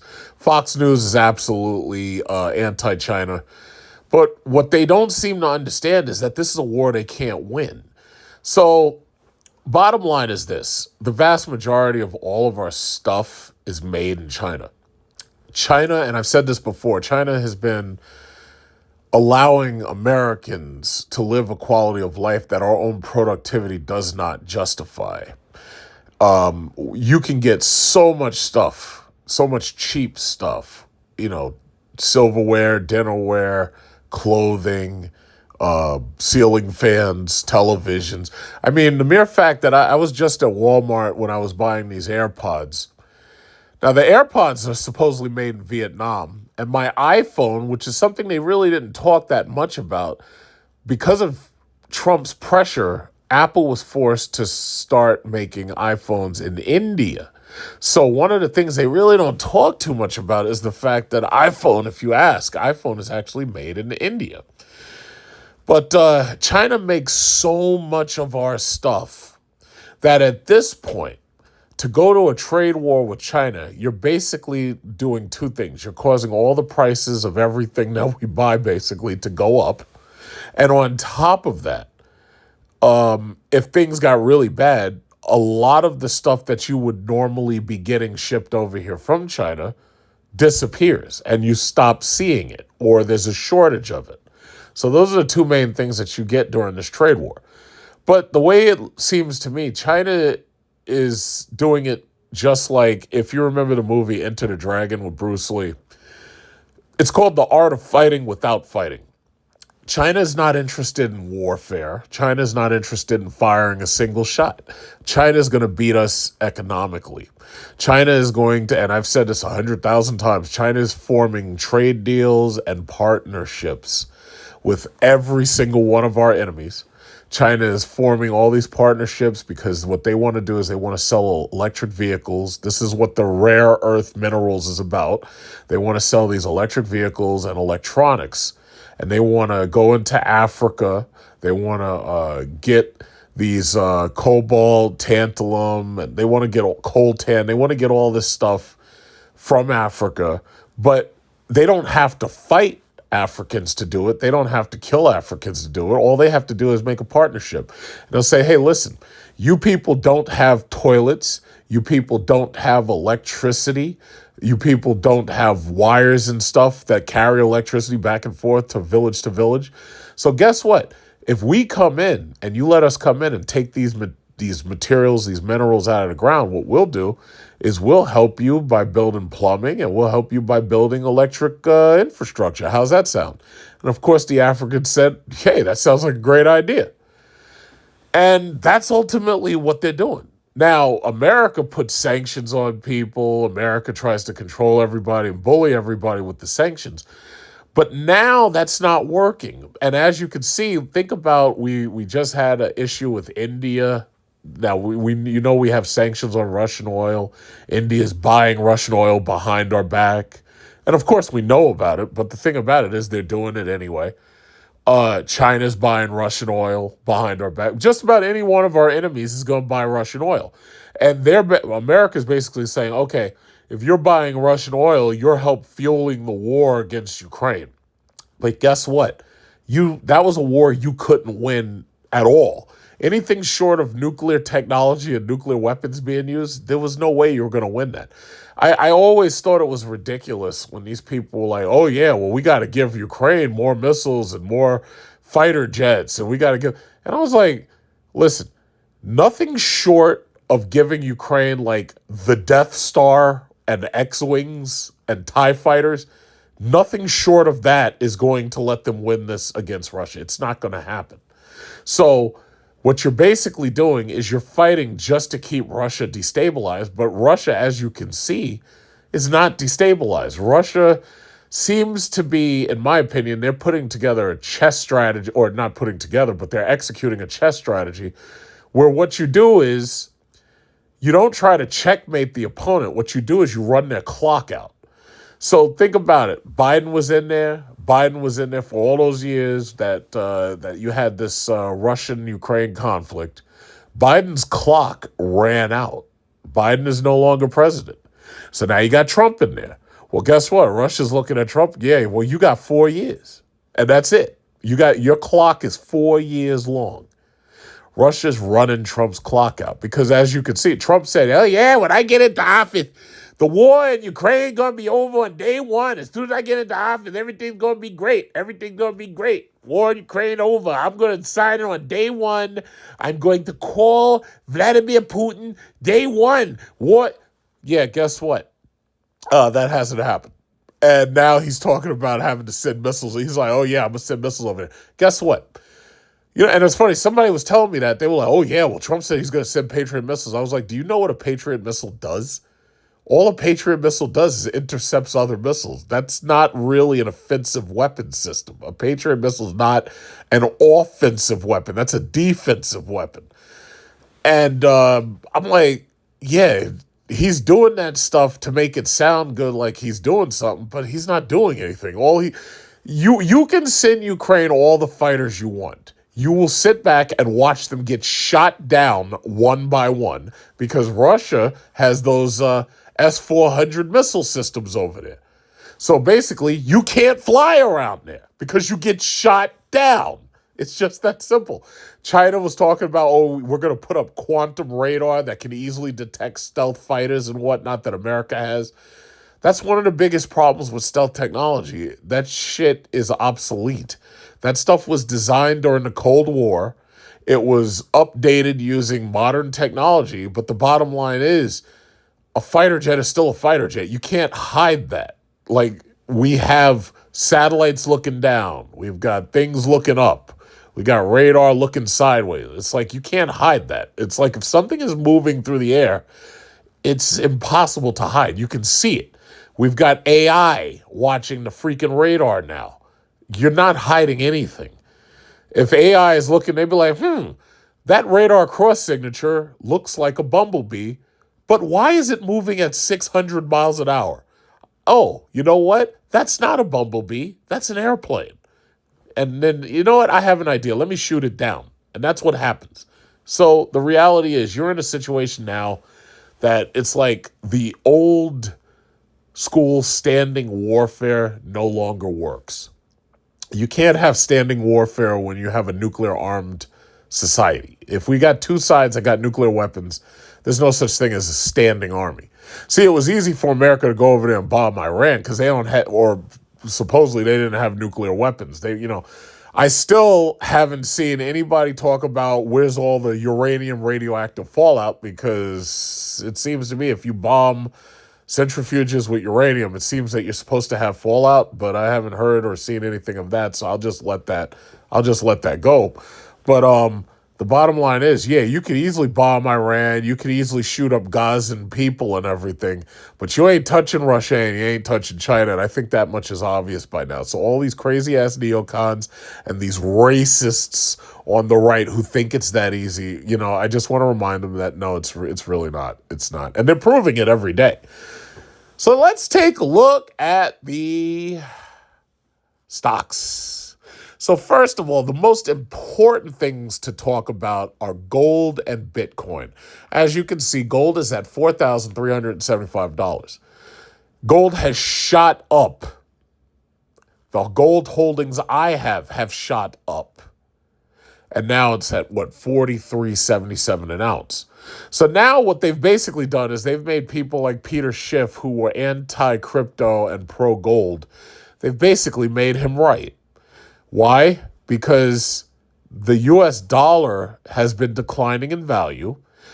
One of the biggest stories in the news is how unaffordable cars are. They're saying cars are $50,000 on average now. So you're talking about buying a Honda Accord or buying a Toyota Camry or buying a Nissan Altima, and you're facing over $40,000 worth of pay. But now if you want to get a decent SUV or something, now you're talking about the median range is about $50,000. So that means that per month you're spending about $1,000 a month. Easy. So a lot of these people, one of the things I haven't heard them say is they keep talking about the company's price gouging. They keep talking about them raising prices without reason. But what I haven't heard them talk about is the fact that government printing money has caused inflation. See, they don't teach what inflation is. They don't teach that inflation is when the government expands the money supply. What they teach is inflation is when prices go up. But they don't want to explain why the prices went up. The prices are going up because the government is printing money. They don't want to talk about that. So you have a lot of people who will say the word inflation because they feel it when something they want costs more. But what they'll never say is, oh, this is because the government is printing more money. They don't say that. So gold, 43,000. I'm 4,300. I think what's going to end up happening is gold, maybe by the end of the year, gold's going to be $5,000, above $5,000. In fact, that might be a low value. Gold might end up being $6,000 before the end of the year. We're in October, and we've already seen gold go up more than $500 within this month. It's very possible that gold may be $6,000 by the new year. Probably, it could happen. Depending upon how these foreign companies and foreign countries are dumping their money in gold, it's possible it could go to $10,000. Now, I don't think that's going to happen. I don't like to make those wild speculations like they did with cryptocurrency, which I'll get to in a minute, by the way. But I'm holding gold. My biggest assets are real estate. They're houses, and those are physical. Like, for instance, right now I'm looking at my ceiling fan. It's off because it's freezing today. But the reality is, real estate, in my opinion, is probably the most important thing you can have in your portfolio, partially because you need a roof over your head. After that, you got stocks, bonds, ETFs. But mostly, to me, it only makes sense to have stocks that are paying you a dividend.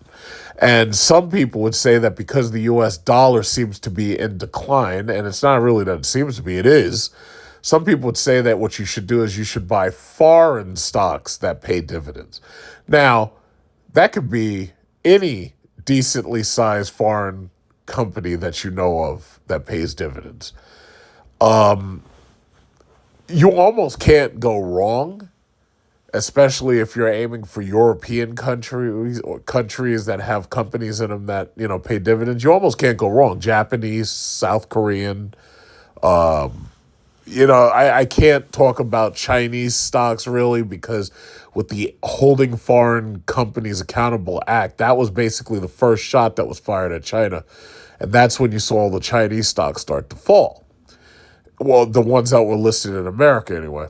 So I really I can't recommend Chinese stocks. I really can't do it because God knows what the American government's doing. There's no way to know. But certain countries that we're friends with, like, France, England, I can recommend theirs, but you just don't know what's going to happen. You really don't know. And that's the whole thing about the uncertainty and the chaos. The market hates those things because it makes it almost impossible to invest. So gold is way up. So before I talk about my index, my personal index, let's go down to Bitcoin. How's Bitcoin doing? Oh, no. Well, Bitcoin was trading less than 2 weeks ago. Bitcoin was trading at 124,000. Right now, Bitcoin's 108, and it looks like, unless something changes, it looks like it's on its way below 100,000. That would be your crypto winter, because it really appears that the sell-offs are accelerating more sell-offs. Now, Bitcoin pays no dividend unless you go through some wild and crazy Bitcoin staking and all this, or go for an index that does pay dividends somehow. Bitcoin pays no dividend.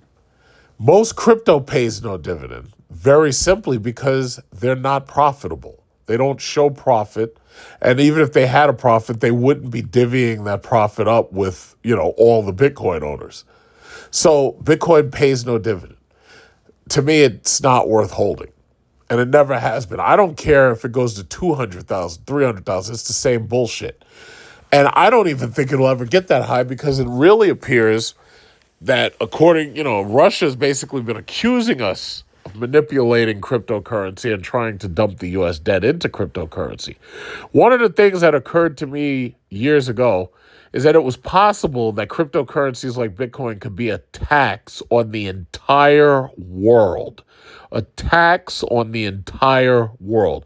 So think about it like this. If America is dumping its national debt through cryptocurrency like Russia suggests, and there are holders of Bitcoin that they've tricked into holding this shit in Africa and South America and Europe and Asia, if that was true, then every single time this shit dips and, if the national debt starts disappearing because they start making sell-offs, then realistically, it's possible that you can take money out of everybody in the world's pockets simultaneously just by causing the dips.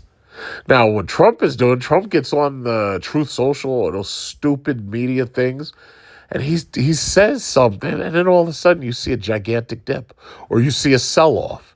Now, there's the speculation and the rumors that his friends were in the wings waiting for the sell-offs and that they're profiting off them. A lot of that can't be proven. And then the other problem is, because Trump is... You know what Trump did today? He indicted John Bolton. And John Bolton was one of those neocons, basically, who, wanted him to basically go to war with, I think it was Iran, if I'm not mistaken. And the simple fact is, he's indicting all of these people one by one.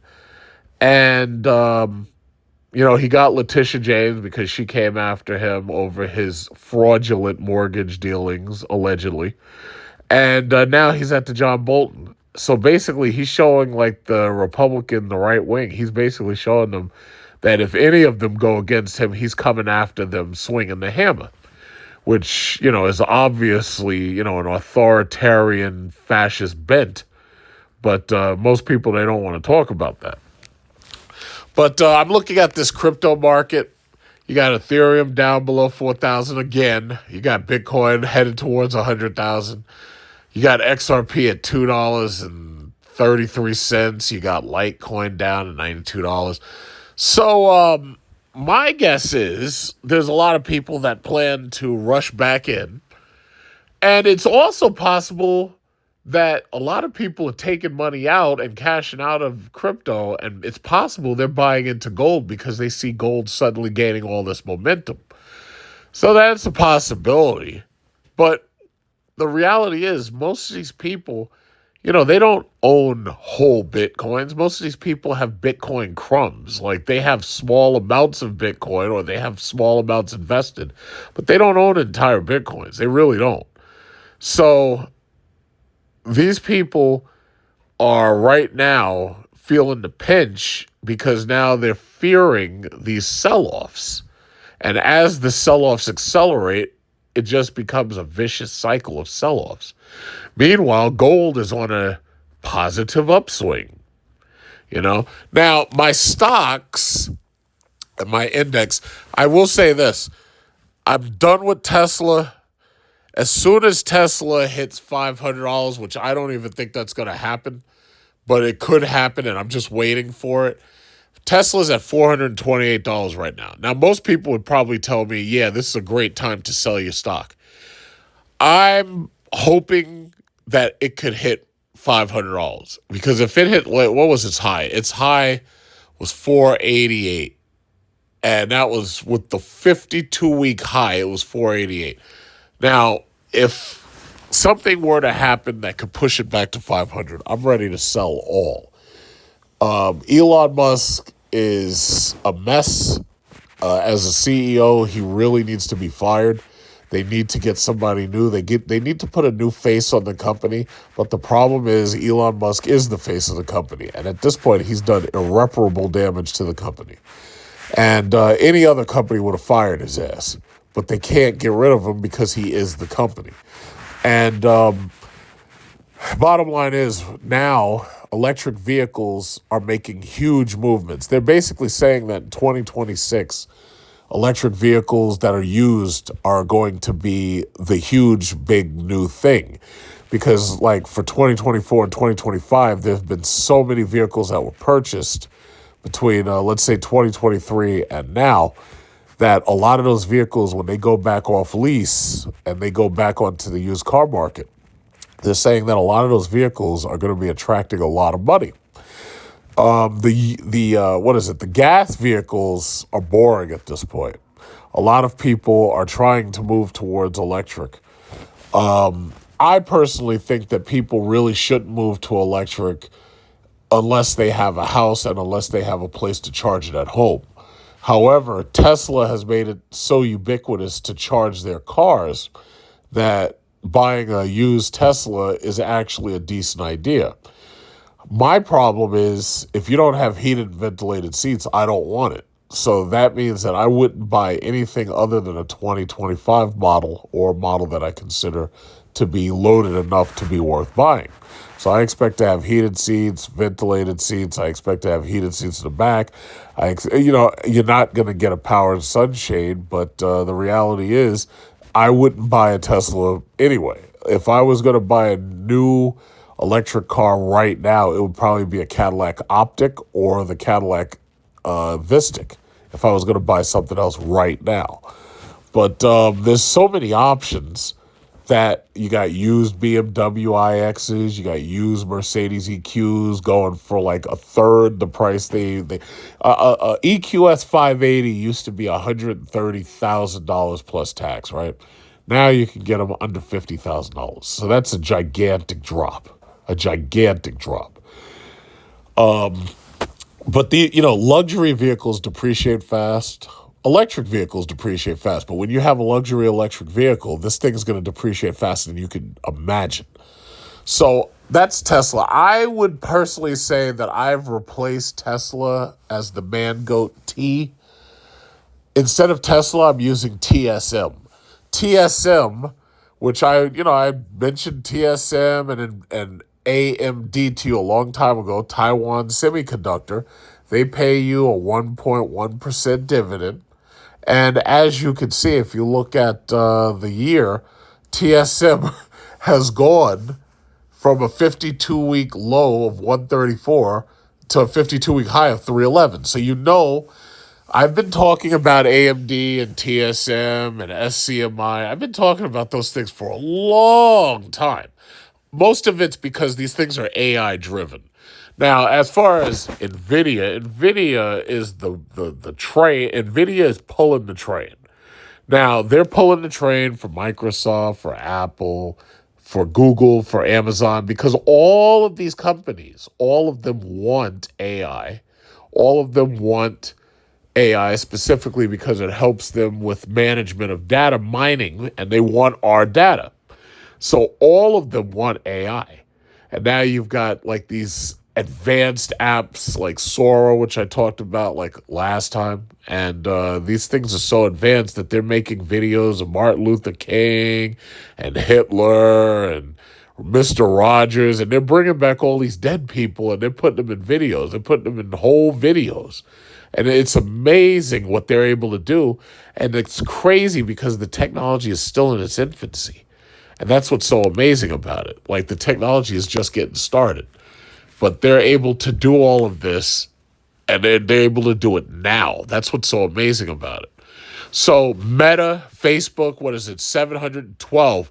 Now, if I'm not mistaken, the last time I looked at it, it was considerably higher, like a month ago. What is it? Let's say 3 months ago, it was at 792. They say 796 was the high. Now, as I've said, yeah, if you can get in and if you have $1,000 and you buy like one share of Meta and one share of Goldman Sachs, I would put $2,000 right into those if I were you, and I would just wait, because chances are Meta is going to hit $1,000, and when it does, they're going to do a stock split. They're going to attract more and more investment into and you're just going to be up, up, up. The same thing goes for Goldman Sachs. I've been saying you should be buying banks and oil. And by the way, as far as oil, I had stopped talking about oil and gas for a while, but I'm going to start talking about oil and gas again. And the reason why is because these AI data mining centers need energy. So they have a couple of choices. Since they're not going to build any nuclear power plants anytime soon, they have to either put up solar panels, or which are not going to give you the peak power that you want, or they're going to have to, burn more oil, burn more gas, burn more fossil fuels. Chances are they'll do the latter. They'll burn more fossil fuels and more gas. So oil and gas are doing fine. And by the way, we're entering winter, so you know that we need home heating oil. And I'm not worried about oil and gas. My oil and gas stocks are doing just fine. In fact, my Chevron is what I bought my Apple AirPods using. I used that for the dividend income from that. And, I also get a lot of dividend income from Sunoco, and I have to file that form. I think it's a K3 or K4 or K7, whatever it is, every single year. Last year it held up my taxes, but this year I got it on time. And I have to do the same thing with Chevron and Shell and BP and Valero. So oil is still a buy. All of them are profitable. All of them pay dividends. You got BP right there. BP pays that 5.99% dividend on every share you'll have. You got Shell paying 3.98. You got Chevron paying 4.5. You got Valero paying 2.81. You've got Sunoco paying 6.93. So I've been saying this for the longest, banks and oil. Then you've got American Express, Visa, MasterCard, Goldman Sachs, and then you also have Discover Card. And I've been saying it for a while. Credit cards, banks, and oil. You can't go wrong. That's what I've been saying. And that's where I choose to put my money. Because ultimately, when my money is sitting there, it's gaining those dividends. And the stocks, for the most part, have been appreciating. Eventually, we're going to be at Dow 50,000. And by owning Dow influencing stocks like Microsoft, Apple, Nvidia, Google, Amazon, and so forth and so on, it's giving you the opportunity to rise with the Dow as it goes to 50,000. Because when the Dow goes to 50,000, I just want you to say, just think about, I'm doing just fine. I'm doing really good because the Dow is going to go to 50,000. I don't know how long it's going to take. I don't know how much market manipulation is going to happen in between now and then. But the Dow's going to get to 50,000. And I've said this before, it's almost like every single time the market starts to actually be up, especially when it's at a record high, Trump says something or does something, and it just caused the whole thing to collapse. Now, I have friends who'll be like, oh, well, yeah, this idiot won't shut the fuck up. And I'll be like, well, you know what? even though he won't, what you have to do is you have to use this as a signal to buy. So as soon as he crashes the market, you buy in to the thing that you wanted to buy into and just let your money ride. And that's all you have to really do. At this point, you have to be focused on your retirement because you have no idea what the Social Security age is going to be raised to. You have no idea if Social Security is going to be there for you, or if it's, because the chances are, regardless if it's there or not, it's not going to be enough for you to live. Not on just that. You're going to have a pension. You're going to have savings. You're going to have assets, maybe. You're definitely going to want to have paid off real estate, because if you have paid off real estate, half of your struggles will pretty much take care of themselves. But a lot of people into retirement, they've got big houses, and that's also a big problem right now. You know, a lot of people the way it's supposed to work is we're supposed to get married in our 20s. We're supposed to stay married and not divorce. We're supposed to stay married until we're 50 or 60. By that time, we're retiring. By that time, we're thinking about downsizing. Maybe you sell your house to somebody else. Maybe you give your house to your kids and move on to another one. Someplace warmer, someplace where there's less issues, someplace where your pension doesn't get taxed, like going to Florida. The issue is a lot of people are stuck. We're in a market right now, the housing market. There are people just like me who are stuck in a 3% fixed rate mortgage, and we ain't going nowhere. I got 2 mortgages at a 3%, and I can't go anywhere. I'm stuck right here. I'm not going anywhere. I'm going to pay this place completely down, completely off, and use it for tax breaks where I can. But the reality is, it's like you can't go anywhere.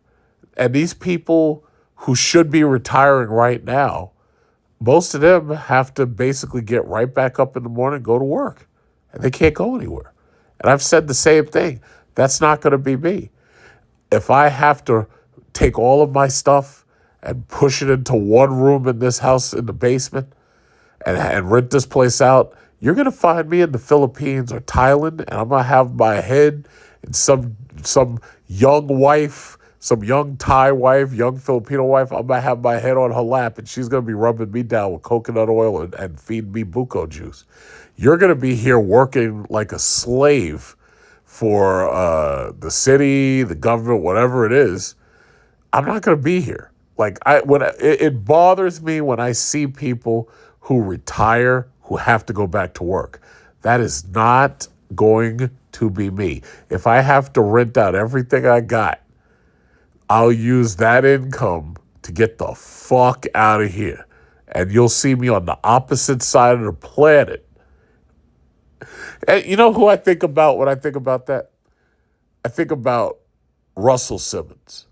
Now, Russell Simmons, instead of playing games with, because you knew this government was dirty, you knew this political system, this Me Too movement, you knew all this shit was bullshit, it was dirty, you knew it.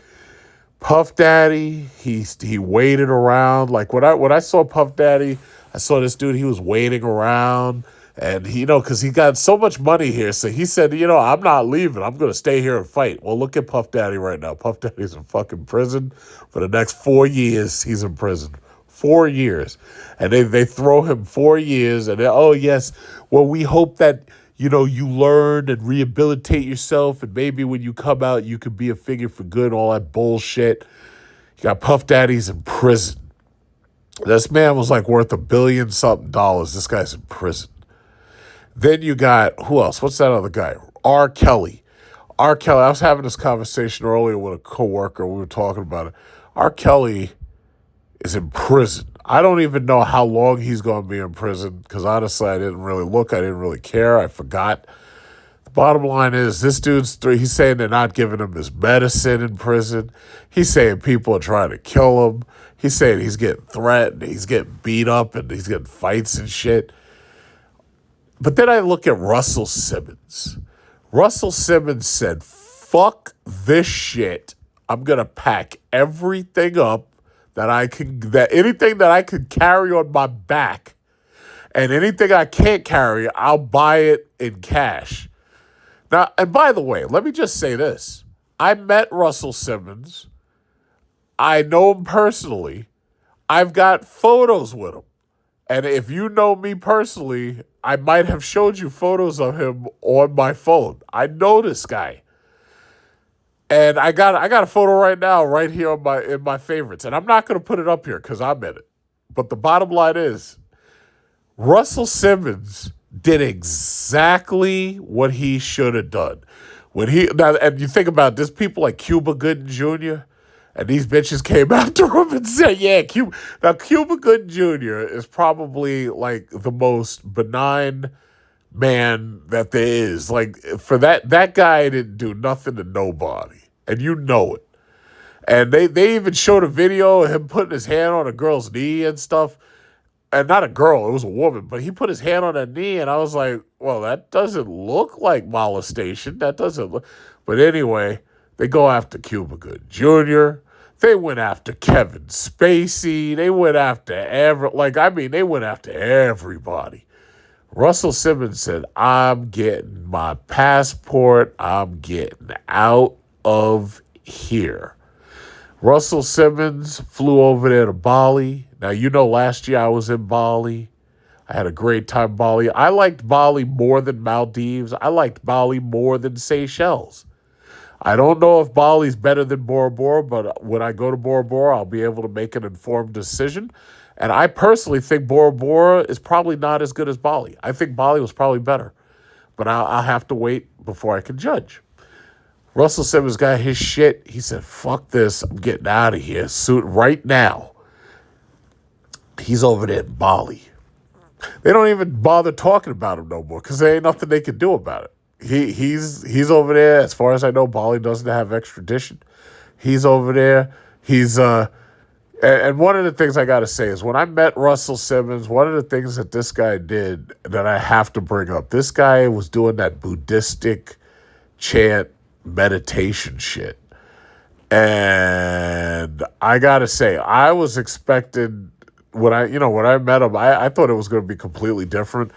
This guy was freaking meditating, and I'm like, yo, dude, I thought we were going to like talk, and you're sitting here meditating and trying to be quiet and shit. I'm like, yo, something's wrong here. But anyway, he's over there in Bali. He's meditating at peace. He's at complete. Now think about it. Russell said, now you know what your life is here in America. You know right now America is basically in a state of civil fucking war, basically. The left is fighting the right. We're electing people to fight each other. You got Mamdani's about to swear in. So you got these people who got nothing to lose because they ain't got nothing. They're about to vote Mamdani in.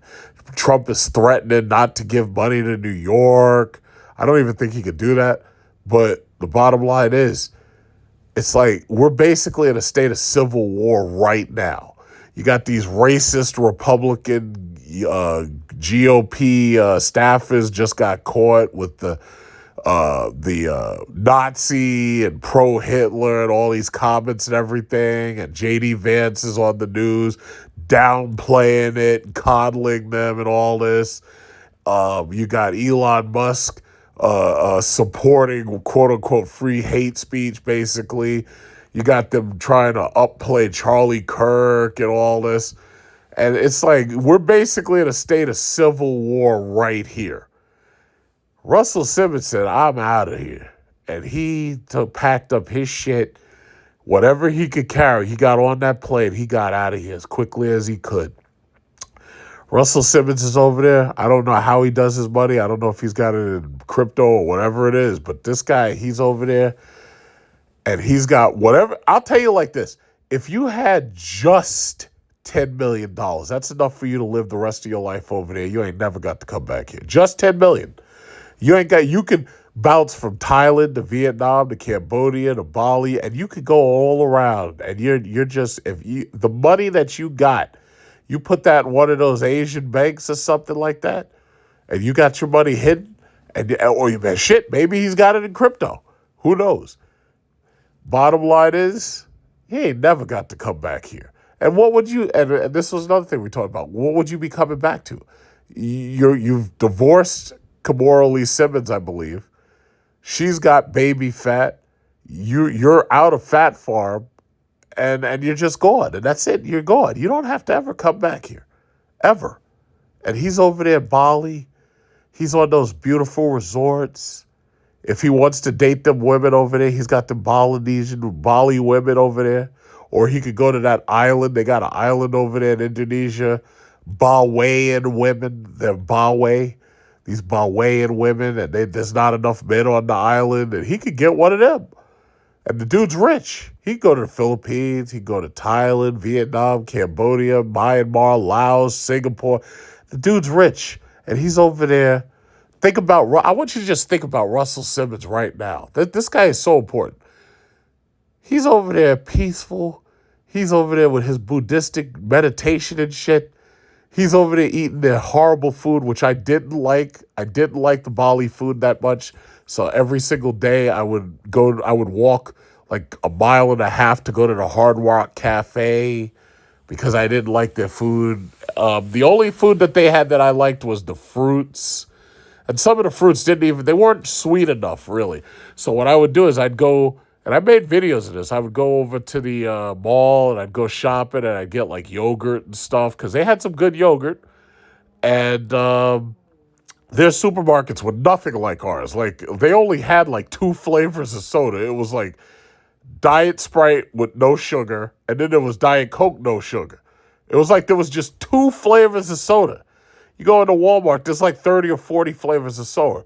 You go over there to Bali, there's like 2 flavors of soda, and both of them are 0 sugar. That's why the Asians don't have high rates of diabetes, and that's why they ain't fat, for one, or they're not that fat. Not like Americans. But anyway, he's over there, he's eating that Bali food. He's living peaceful and quiet. He's got the Bali women on his back. The dude has nothing, like he's just chilling. Come back to America. Now look, you got R. Kelly sitting in prison. R. Kelly, they're not giving him his medication. They're beating him up. Whatever he said they're trying to kill him. He can't sleep, can't eat.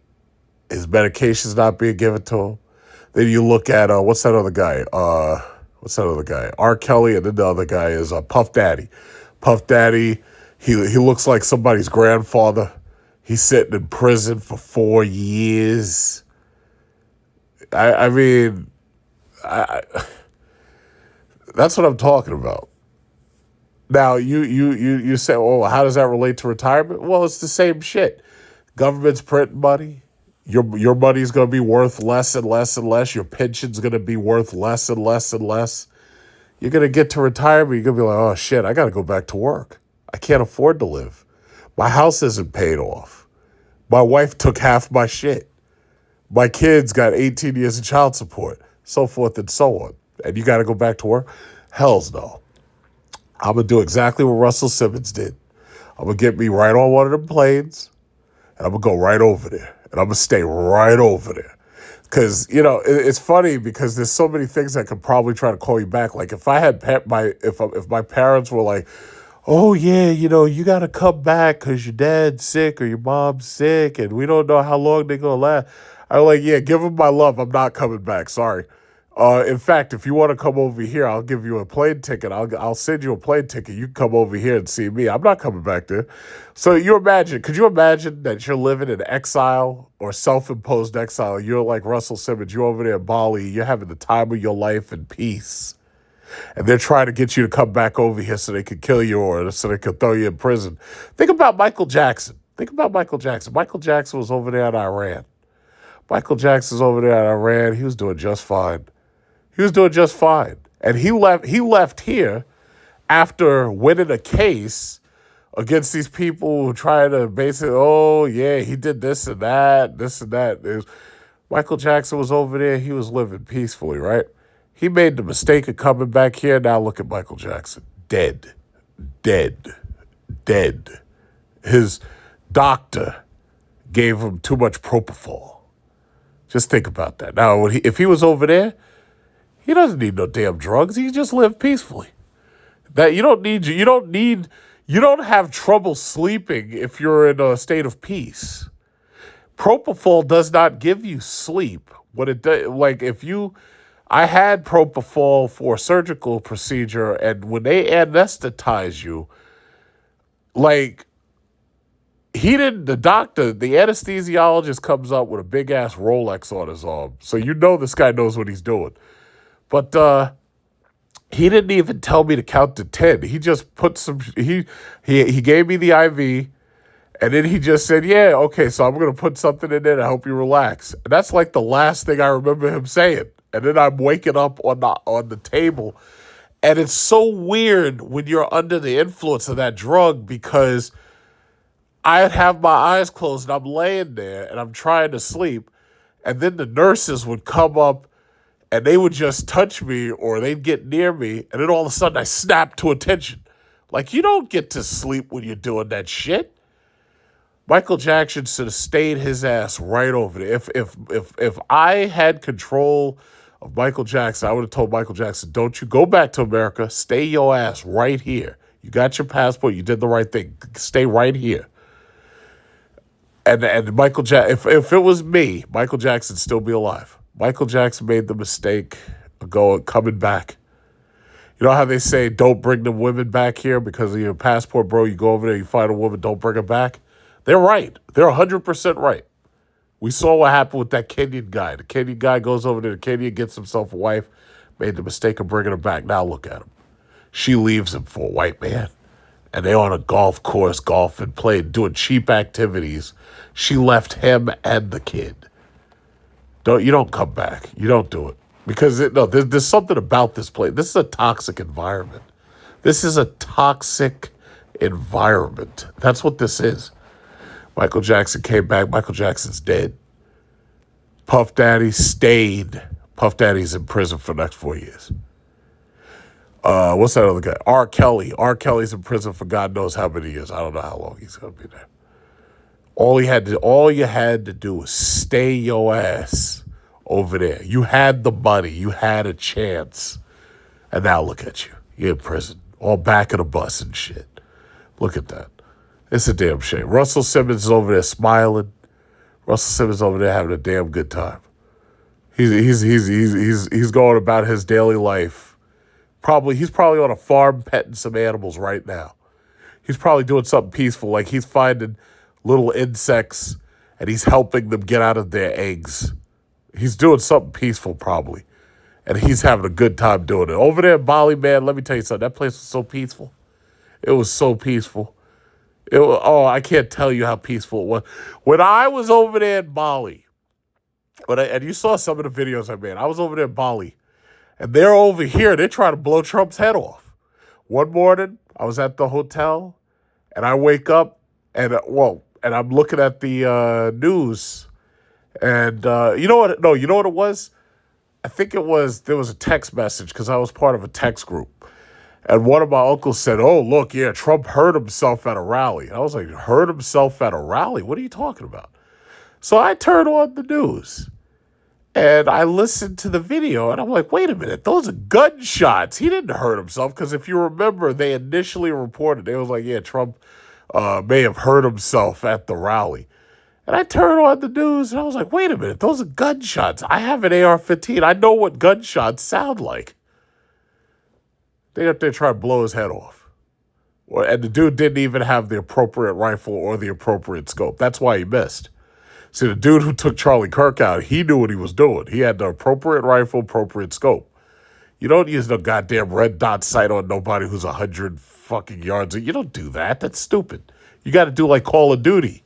You got to get the Barrett 50 cal, and you got to get a telescope sight. Then you can take him out a mile away. But this guy didn't know what he's doing. He's amateur. But the whole point is, I'm in Bali, everything's peaceful, and then all of a sudden America starts creeping back. And I get a text message, and America starts pulling me back in.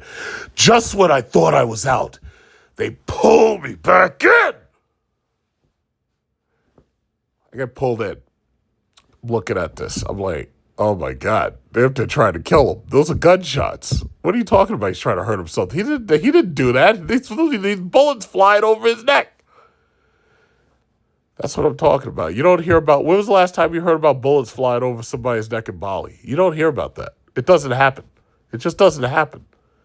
It doesn't happen. Russell Simmons over there right now living a peaceful life. Calm, quiet. It's all good for Russell Simmons right now. Puff Daddy, right now, he can't even go to sleep. Right now, he's in that jail cell crying. Crying. He's in there for the next 4 years. You got, what's that other guy? R. Kelly? R. Kelly's in there. They don't even give him his medication. He's not even getting his medication. Russell Simmons, he's over there in Bali. He doesn't need medication because he's got traditional Bali medicine over there. And it's just good. Everything's good. Everything's peaceful. Everything's quiet. This is my whole point. So when I retire, that's where I'm going. One of those places over there. You ain't never going to see me again. And that's it. That's it. I'm now fucking not coming back because there's no point. You come back here, and shit, you get shot up on a bus. You get stabbed on a bus to death. I'm not coming back here. What are you kidding? Basically, at this point, my retirement plan is I have to live just long enough to get out of here. That's it. And, it's pretty straightforward, isn't it?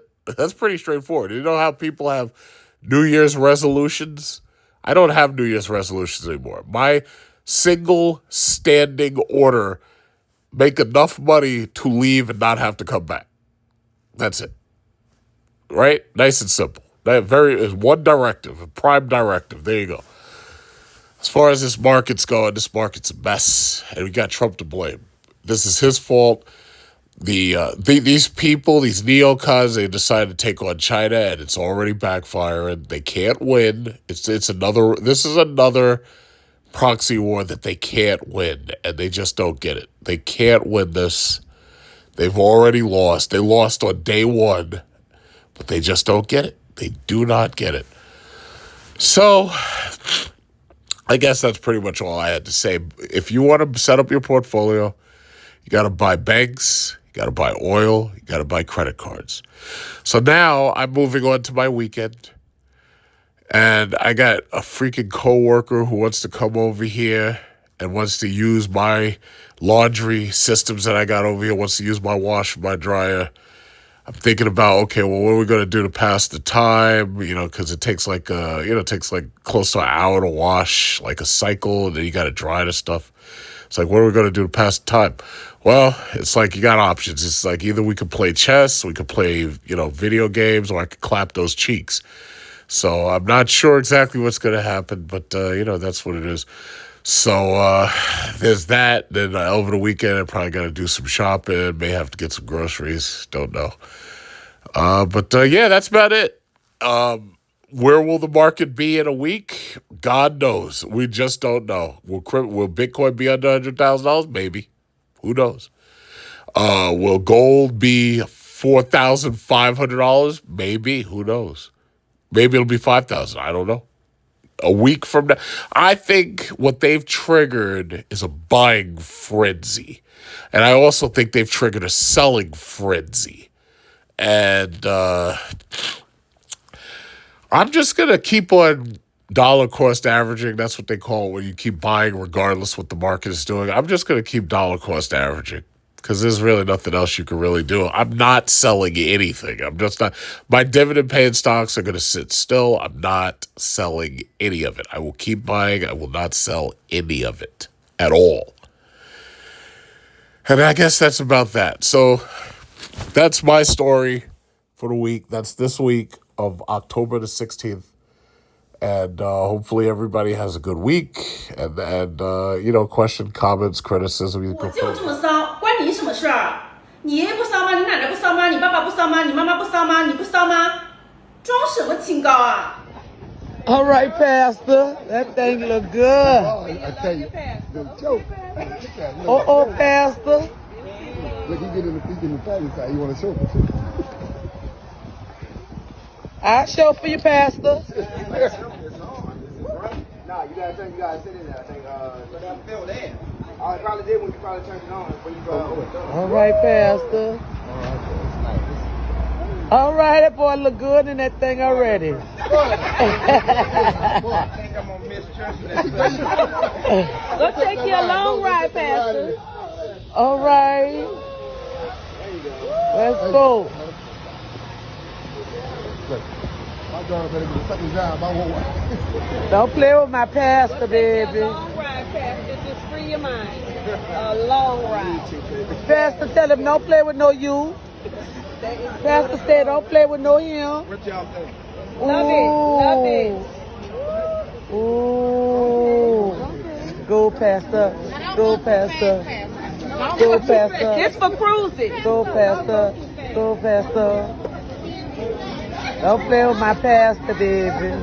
Happy anniversary. Happy anniversary. 30 anniversary.